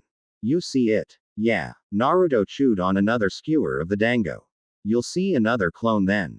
You can dispel then. Let him learn the jutsu through the usual memory transfer and everyone is happy. Niece. By the way, you better eat your dinner and go to bed early. I've seen people after surgery. Trust me, it's disgusting, and you'll probably end up vomiting or straight up lose your appetite. Do you have any idea how up a cancerous intestinal system looks? Naruto did a double take. I'll keep that in mind. Now, what about the library clones? Yeah, Kurama interjected. This is still messed up.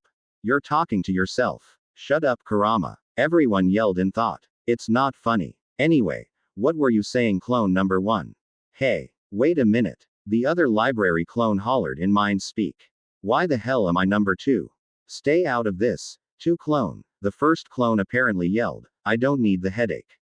Whatever. What were you saying? Naruto interrupted, hoping that they'd get to the point. We're making good headway. I read 40 books since Saturday and my fellow clone here read around 36. Some of them were really thick books. I actually read more than you. Naruto sighed, already feeling a migraine starting to brew up. Continue number 1. The librarian let us stay reading at night though. He mentioned that someone else did what they're doing now. The Yondaime. Naruto raised an eyebrow. He did what we're doing now.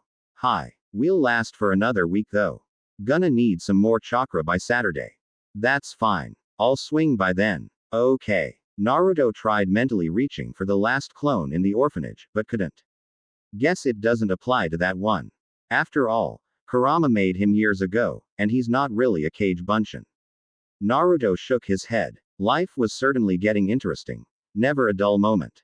There wasn't any pauses, though. Ito was out there, somewhere. He needed to find him and end him. His eyes snapped open, only to close them again in a squint. Having to wake up only to have the sun glare him back in the face wasn't his thing. In fact, he tended to move mostly at night because he disliked the daytime. In this instance, however, he had decided to set up camp in the desert, and lay down in his pallet belly up. His joints made little popping noises as he stood up and roused himself out of his sleep-induced lethargy. Hey, guess I just had to sleep out in the open, huh? What's the saying say? Where you make your bed is where you have to lie in it. What time is it? He said to himself. Not getting an answer, he got riled. What time is it? He shouted now to no one in particular. God damn it. Shut the up. It's too early for this shit. A voice yelled from the inner reaches of his mind. No, you shut up. Another one shouted. Besides, it's 8 in the morning. We should have woken up 3 hours ago. You're all fools. All he asked was what time it was. There was no need for quarrel. Immediately, more voices chimed in with their opinions, only serving to cause a massive headache to the man who was rapidly losing his patience. Alright, I heard an ATM, so that will do. The rest of you shut the hell up. The man was pissed. This was but only one of the reasons he'd become so indecisive of late. Oh, he hated having to house so many minds in his, a severe drawback in his jutsu. After getting the acquired taste of brains, that is. And there was the fact that he was always losing chakra with no way of getting it back except for cannibalizing the brains, then suffering with the drawbacks, then forced to eat more brains. It was a vicious cycle. You have to lose control of us eventually. Kami, this is what I've been reduced to. Kuso. A voice in someone's head. Goddamn you, you son of a. That's enough, Ito said sternly, you seem to forget who is in control. Immediately following, Ito mentally subjected the profane voice to something tortuous, and grinned sadistically when he heard it shrieking in pain. Now then, does anyone else have something to say? He was met with unadulterated silence, and he nodded to it. Good. Now then, who are these fools coming? Shading his eyes with his hand, he looked out across the desert. It seemed that a group of ninja would soon pass through this location. It must have been Suna ninjas. After all, they were coming from the direction of Sunagaku. He drew on his robes quickly, pulled his hood over his head to cover up his sensitive skin. He didn't want his unique facial features getting out, his blemishes and scars. While doing so, he wondered about Gaara. He was after the Ikibi Jinchuriki to check up on whether the brat's inner Biju had passed on vestiges of its techniques in Gaara's mind. But for now, he supposed that he'd need to infiltrate the village first. Any of the approaching ninjas would be useful as a disguise, and it'd be a bonus if any of them had a Kekai Genkai. Oi, Hara, move like you've got some life in you. You're lagging behind. Yes, Senpai. Hara applied a little more chakra to his feet in an effort to keep up with the lead Jonin of the squad as they did the border patrol. He was a late sleeper. He had barely woken up in time and readied himself to get to his mission briefing with the rest of the members of his squad. So it was no surprise to that his metabolism had not gotten up to speed yet. It could be said that his body still assumed it was still sleeping hours. Damn man, you're so slow. That's expected of a fresh Chunin, but the exams are over, man. Your orientation period's over, so quit acting like a genin. Shut your mouth, Kuzi. Hara retorted. You know that my bloodline limit to see in pitch black darkness was what helped us to pass. You would have still been wandering around in that damn mountain in Kuma without me. Just pick up the pace. 5 minutes later of ninja sprinting, they stumbled across a man covered from head to toe in a strange cloak complete with a face mask and hood covering the top of his head, shadowing his eyes. Everyone slid to a stop and entered their respected stance. Who are you and what are your reasons for being within our borders? Surin, one of the lead Jonins asked. He was a very intimidating looking character and he would not take foolishness or ignorance, especially from a man who looked like he was a potential threat to Suna. The man did not even have a Hittite, at least, not one that should have been easily visible. Name. I got a bunch of 'em. Don't like 'em, either. Reason. I'm just passing through, collecting this and that, here and there, Ito replied. Do you stop to question everyone you see within a couple miles of Suna? I could be passing through just to sightsee. Could. So you had to visit the tropical paradise that is Suna? Surin retorted sarcastically. He was growing impatient with this man's inane answers. Even a spy would have given a fake name and purpose. But this man, what the hell was his deal? Kuzi. Search him for identification, the Jonin ordered. If he does not submit and becomes a threat, he will be treated as such. At the command, Kuzi stepped forward confidently. The group of 2 Jonins and 3 Chunins should be enough to intimidate the man into submission, their ranks easily understood by the color scheme and other such attributes of their vests. However, the more he walked towards the man, the more he felt a pressure. Not killing intent. It was as if gravity had singled him out for special treatment. 5 yards from the man and he could barely keep standing, let alone keep his head from rolling around on his neck muscles. The man was doing something subtle to let him know he did not want to be searched. Kuzi was already regretting leaving the village and encountering this person. What's wrong, Kuzi? Surin grumbled heatedly, seeing his subordinate stop and hesitate for a full minute. Finally having enough, Surin stomped up to Kuzi and savagely turned him around, only to discover a Senbon needle sticking out of his forehead. The man had died standing, quickly and eerily. He's been dead for half a minute. Hesitation can cost you your life. You either do or don't. Surin, finally snapping out of his stupor, leapt backwards to regroup at his squad's position. Attack! He yelled, meanwhile going through some hand seals to prepare a jutsu. Futon. Tenringu Fu no Jutsu. Wind release. Tunneling wind technique. Surin quickly formed what looked like a spear of wind and threw it, aiming at the man's chest. The speed of the jutsu would ensure that there would be a gaping hole in his chest, as it usually did to the poor blokes that opposed the Jonin's technique. The man merely turned sideways in a great show of speed and boredom, allowing the spear to fly past harmlessly. The man then formed a single snake hand seal and mumbled something. He reopened his hands to reveal a small red floating orb that grew in size, and soon washed over everyone in a glow of red light that soon disappeared. What was that supposed to do, huh? Intimidate us? Hara was not impressed with the jutsu. The cloaked man's attention immediately snapped to him. The Chunin recoiled from the aura the man gave off. It wasn't killing intent, but something more primal, predatory, maybe. Before he could run, the mysterious stranger had flashed to him in a burst of speed with a tanto in hand, and slashed his head apart, brain matter and blood spilling. I must have gotten knocked out, but when I woke up, I found everyone with slit throats, signs of battle, and the man gone. Hara finished. This is indeed troubling. But you alone escaped with your life.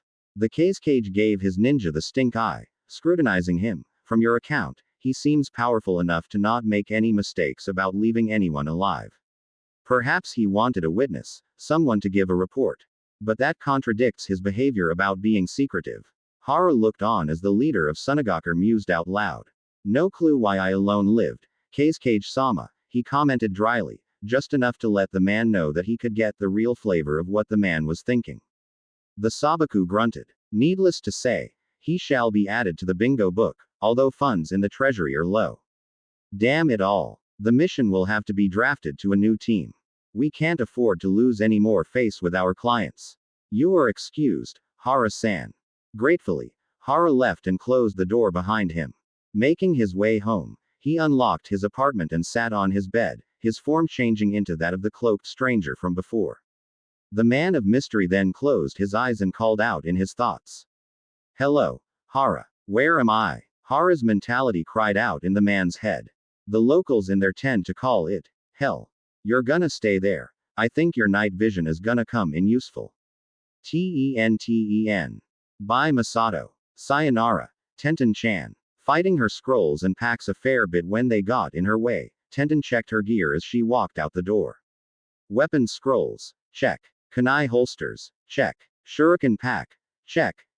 Wait, it's starting to feel a little light. I might need to go check the hunting grounds if I can find any more lying around, she thought out loud. Tenten-chan, aren't you forgetting something? The man said as he waited with his arms outstretched a bit. Oh, I almost forgot. Tenten ran back to Masato and gave him a bone-crushing hug. I'm going to miss you, Tenten-chan. Gonna be boring for a while. Masato, it's only for a week, she grumbled dryly, so just imagine. A whole week without me having to bother you about when is mealtime. The man stared at her, noting her slim figure. I remember when you practically ate the color off of the fridge, dear Cammy, I can only wonder where you're putting it all. His particular brand of wit sometimes made her want to put her hands around his neck and squeeze until he stopped moving. Oh, I'm gonna pretend I didn't just hear that. Do you know the time? About 1:15 midday. It's not lunchtime yet. She pretended that she didn't hear what he had said about it being lunchtime. Masato was just being Masato. Oh cripes, I'm late. I gotta get going. Don't wanna miss my mission meeting time. He didn't miss the actual lack of urgency in her voice or the fact that she always left an hour early, but he let her go. He didn't tell her goodbye, but instead allowed her to leave, his prayers following after her. She bounded away and started ninja sprinting.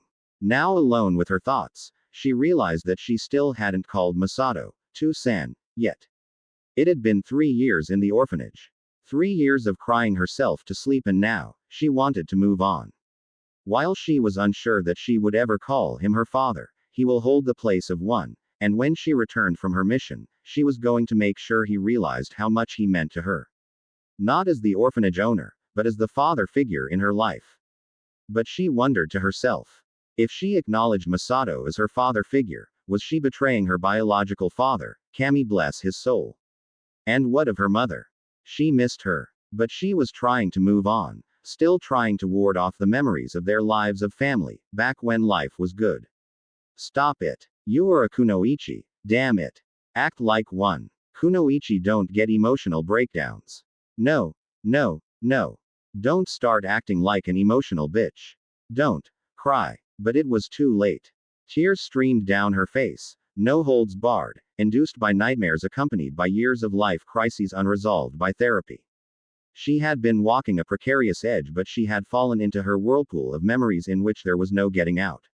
All she could do was let herself go, and hope that the whirlpool will dump her out at the earliest convenience. Against her will, she slowed down to a pained walk, unintentionally lengthening out her misery alone as she made her way to her team. As she did so, she passed by a blonde-headed youth who was going in the opposite direction, looking surly. When he saw her, he smiled at her like someone she used to know. She didn't take notice of him, and realizing this, he continued on his own way in silence, and she on her own. Are you alright, Tenten-san? Lee asked. He received no answer. Tenten. Huh. The bun-haired girl looked up. Oh, I'm fine, Lee, she smiled, hoping to assure her teammate that she undeniably was. Lee was satisfied. Maida Guy was not. Guy could tell that she must have had an emotional breakdown again for the third time in the space of 6 months. While it didn't affect her duties as the team's sole kunoichi, it would soon start taking a toll on her mental health, breaking it down like a fort under siege. She was probably in need professional help, or even needed to resign, especially that her acts as a kunoichi seemed to make each breakdown worse than the last. But if no one could help her professionally, then it could be possible for her to heal if she, by chance, had a kindred shoulder to cry on. However, Lee was out of the question. Bless his earnest nature, but the boy had zero intelligence about this sort of thing. Neji, perhaps. He looked over to the stoic Hyuga. He seemed to have a permanent glare and increasingly familiar scowl to go with it.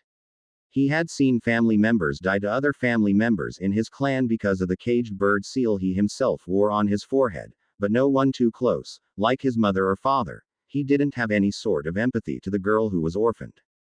Besides, to get Neji to comfort Tenten, one probably had a better chance of seeing his eternal rival without his mask. Maybe he could find someone later when they returned to the village after they fulfilled their mission. With reluctance, he put Tenten's issues on the back burner. Now was a time to accomplish what their mission dictated. Neji, use your Byakugan to scout out the bandit camp. Tenten, prepare to give us long-range support. Lee, when Neji completes the tally, we are going to approach the west side through the forest canopy. Hi, Sensei. They had all gone into professional mode. Lee started limbering up quietly while Neji counted the possible combatants, including the ones in the tents. Tenten, in the meantime, double-checked her weapons. All the kunai are loose in the holsters, scrolls easy to reach, the paper bombs, her eyes glazed over while she remembered that fateful night, the explosions and the fire and all the blood, the corpses it ran from. T-N-N. T-N-N. Tenten. Maida Guy hissed loudly, shaking her by her shoulders. Was her first intelligent response coming back to reality. You started staring into space, muttering something about fire and bombs and whatnot. You're remembering that night again, aren't you? He pressed. No, Sensei. I was. She trailed off. Remembering 3 years ago. Guy finished with a sigh. Tenten, it seems to me that you would rather remember that one night instead of the times before that, or even anything else after. All the happier times. But instead you choose to dwell on that one hellish point in time. But Sensei. No buts, Tenten. He interrupted sternly. I mean what I say, exactly how I said it. I don't want to sound unsympathetic, but you need to move on and stop reminiscing about that unyouthful time. You need to be more emotionally stable because your psychological test is in a month that determines your future as a kunoichi. That is, if you remain one or not. It doesn't look good considering that you froze just by checking your equipment. What if you froze up while you were using it? You could get killed by an enemy just from a single mistake, not unlike that. I'm not telling you to kill your emotions, or to temporarily suppress them, only for you to keep them in check, at least while you're out in the field. I hope we never have to have conversation again. Is that clear? Guy stopped his lecture and looked over his genin. It seems that she had listened, or disobeyed and temporarily suppressed her emotions. He reasoned. For the moment, there was no proof that she had recalled her painful past earlier. Her jaw was steeled and her brows were even. Her expression was as hard as granite. Hi, I won't let you down, Guy-sensei. That's impossible, Tenten. Guy replied. Neji, seeing that they were done, he tried to get Maida's attention. Guy-sensei, I have completed my count. Yes, Neji. How many have you counted? Guy asked. The head count is 36, Neji was grim. Not so bad. Roughly 9 opponents each. Guy reasoned after doing some math and battle scenarios in his head. For 40 people. Neji finished. What? Over there. Neji pointed. Guy looked to where his Hyuga Genin pointed. From what he could see bodies next to a table that was bloody to one side. He was furious. He could only presume that this was what the mission entailed. These bandits have been terrorizing a nearby town that the mayor-client ran. Apparently, these bandits must have been kidnapping people and decapitating them, sending threats that they wanted money or they wouldn't stop. Neji was grim. Lee was horrified. Guy was angry. But Tenten was disheveled. The temporary wall she had built around her emotions had crumbled, leaving her vulnerable once more. Guy calmed himself down as well as Lee. By the time he looked to Tenten, she had already put her emotionless mask back on. Very well. We will proceed as planned. However, Neji will flank around to the north, creating buncheons to intimidate them.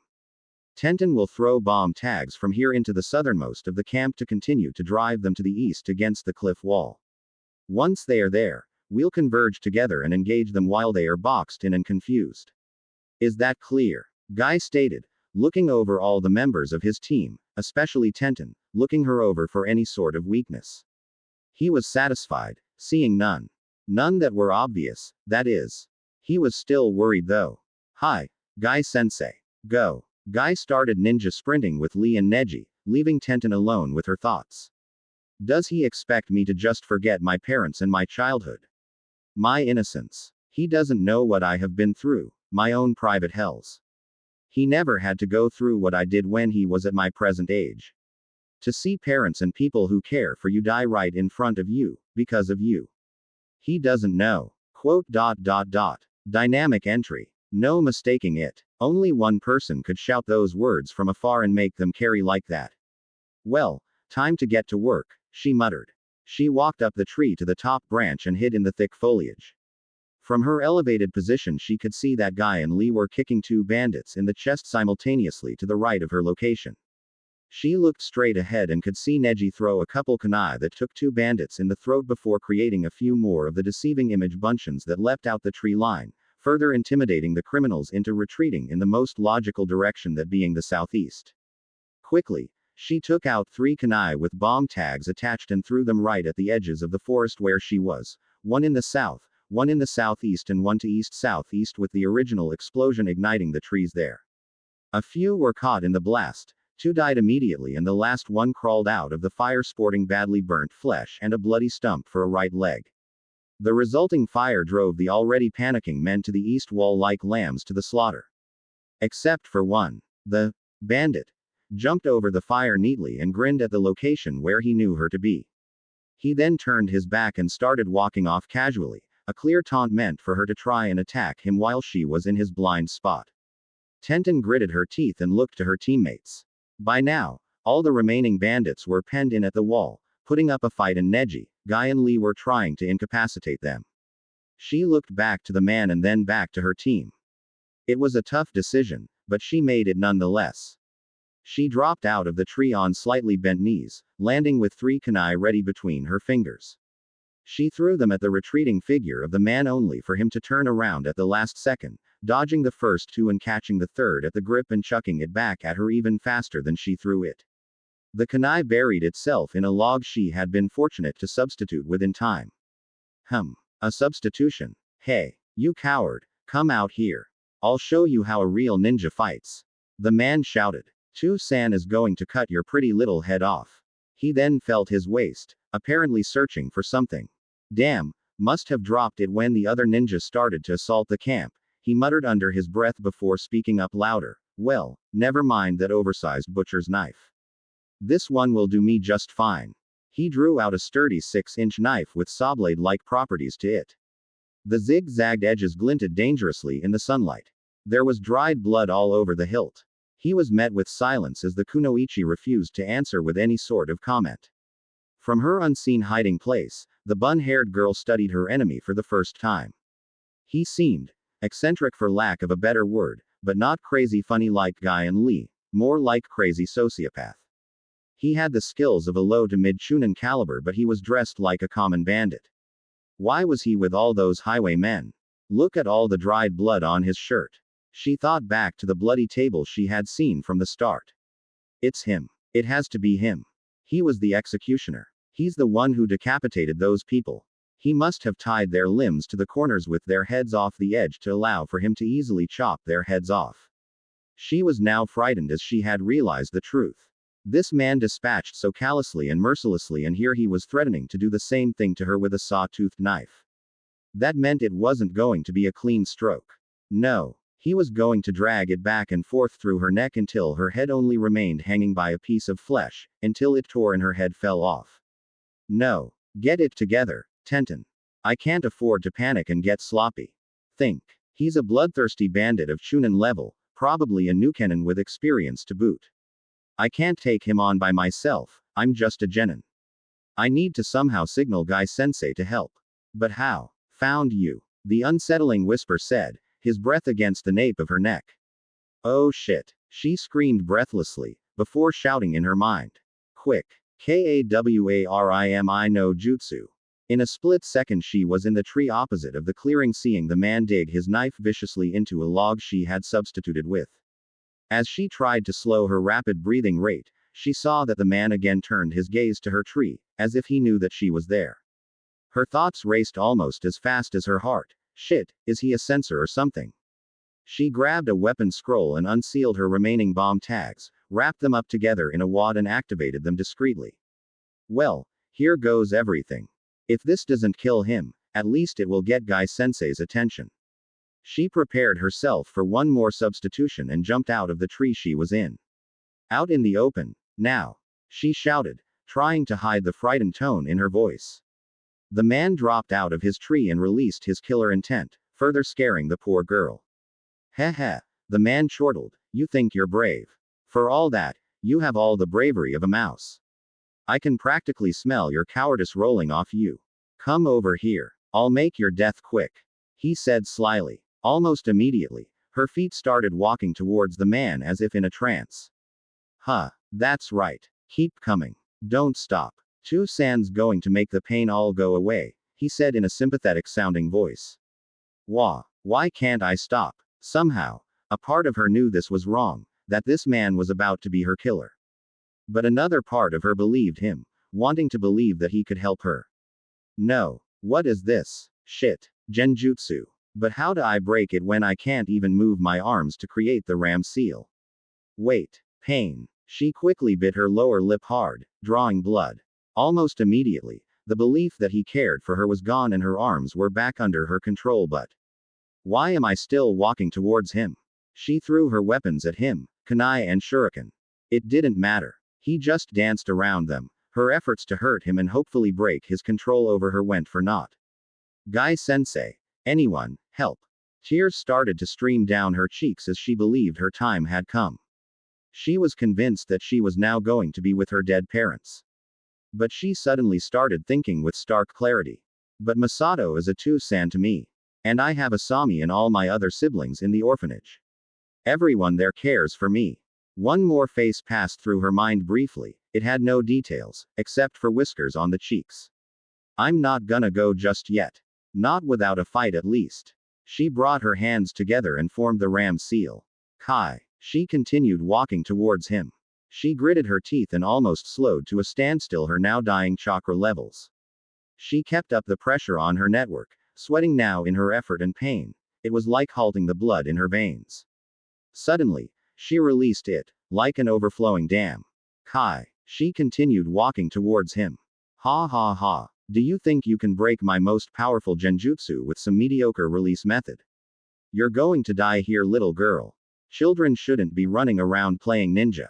This world is only for stone-cold killers. Not kids. He laughed hysterically. No one's coming for you, girly. Just come and take it like a real ninja would. You should have gone to some dumb civilian school instead. Being a ninja is not fun and games. He cackled as he spoke. He was content in letting her come to him. He enjoyed seeing her face go pale in terror. He was truly a psychotic individual. She balled her fists. She was now 10 yards from the man. What to do? Suddenly, she remembered her roll of tags. Well, better him than her, or him and her instead of just her, she mused. But how much time left? Just throw it, Tenten.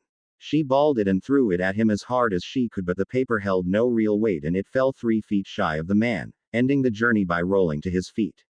His eyes widened in realization that they were explosive tags. Shit. Almost immediately, his hold of over the girl's legs had dispersed, making the girl sigh in thankfulness, before gathering her bearings. She quickly palmed her last kunai and threw it, aiming at his foot. In the man's panicked state, as he was pivoting on his leg to flee, the kunai caught him just above his heel, slicing his Achilles tendon, handicapping his movement. The girl, not sticking around to see if it caught him or not, had already started running away. She did not want to stick around to find out the blast radius for a dozen B-ranked explosive tags was. This act left the crippled man to stare wide-eyed at the tags, waited for the end to come knowing that he couldn't escape, suddenly saw a blinding flash of white. Then black. Tenten was still running when the explosion occurred and the blast caught up to her. It lifted her form and continued moving her beyond her control, finally driving her into the dirt head and shoulders first. Then she knew no more. Gah. She suddenly bawled in the night, springing up, only to see her comrades asleep. Except for Neji. He was sitting by the fire, poking at a straying piece of firewood. The dry wood fed the hungry flame and the wood crackled, sending sparks flying up and around him. But the branch Hyuga never once blinked in fear for his eyes, in spite of the event.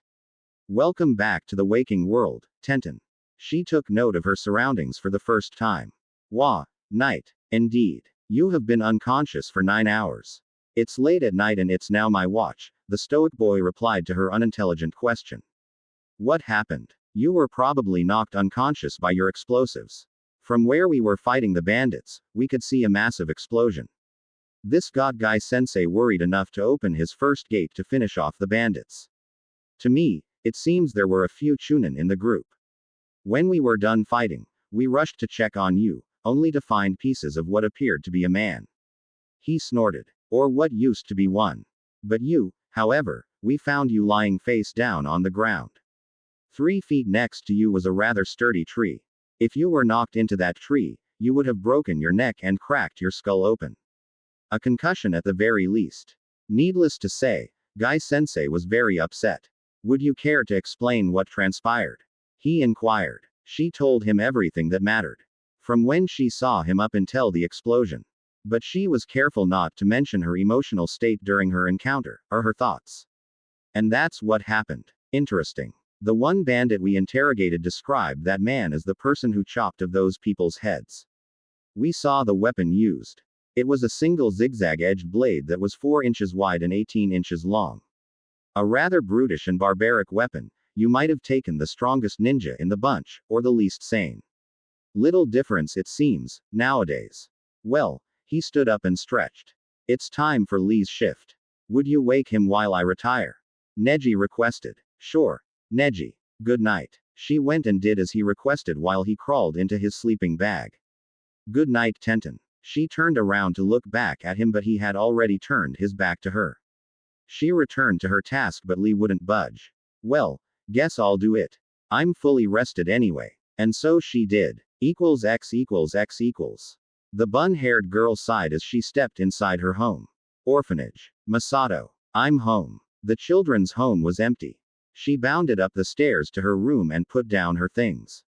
Masato. She called again. Tenten-chan. The voice sounded faint. We're in the backyard. She ran downstairs and out the back door.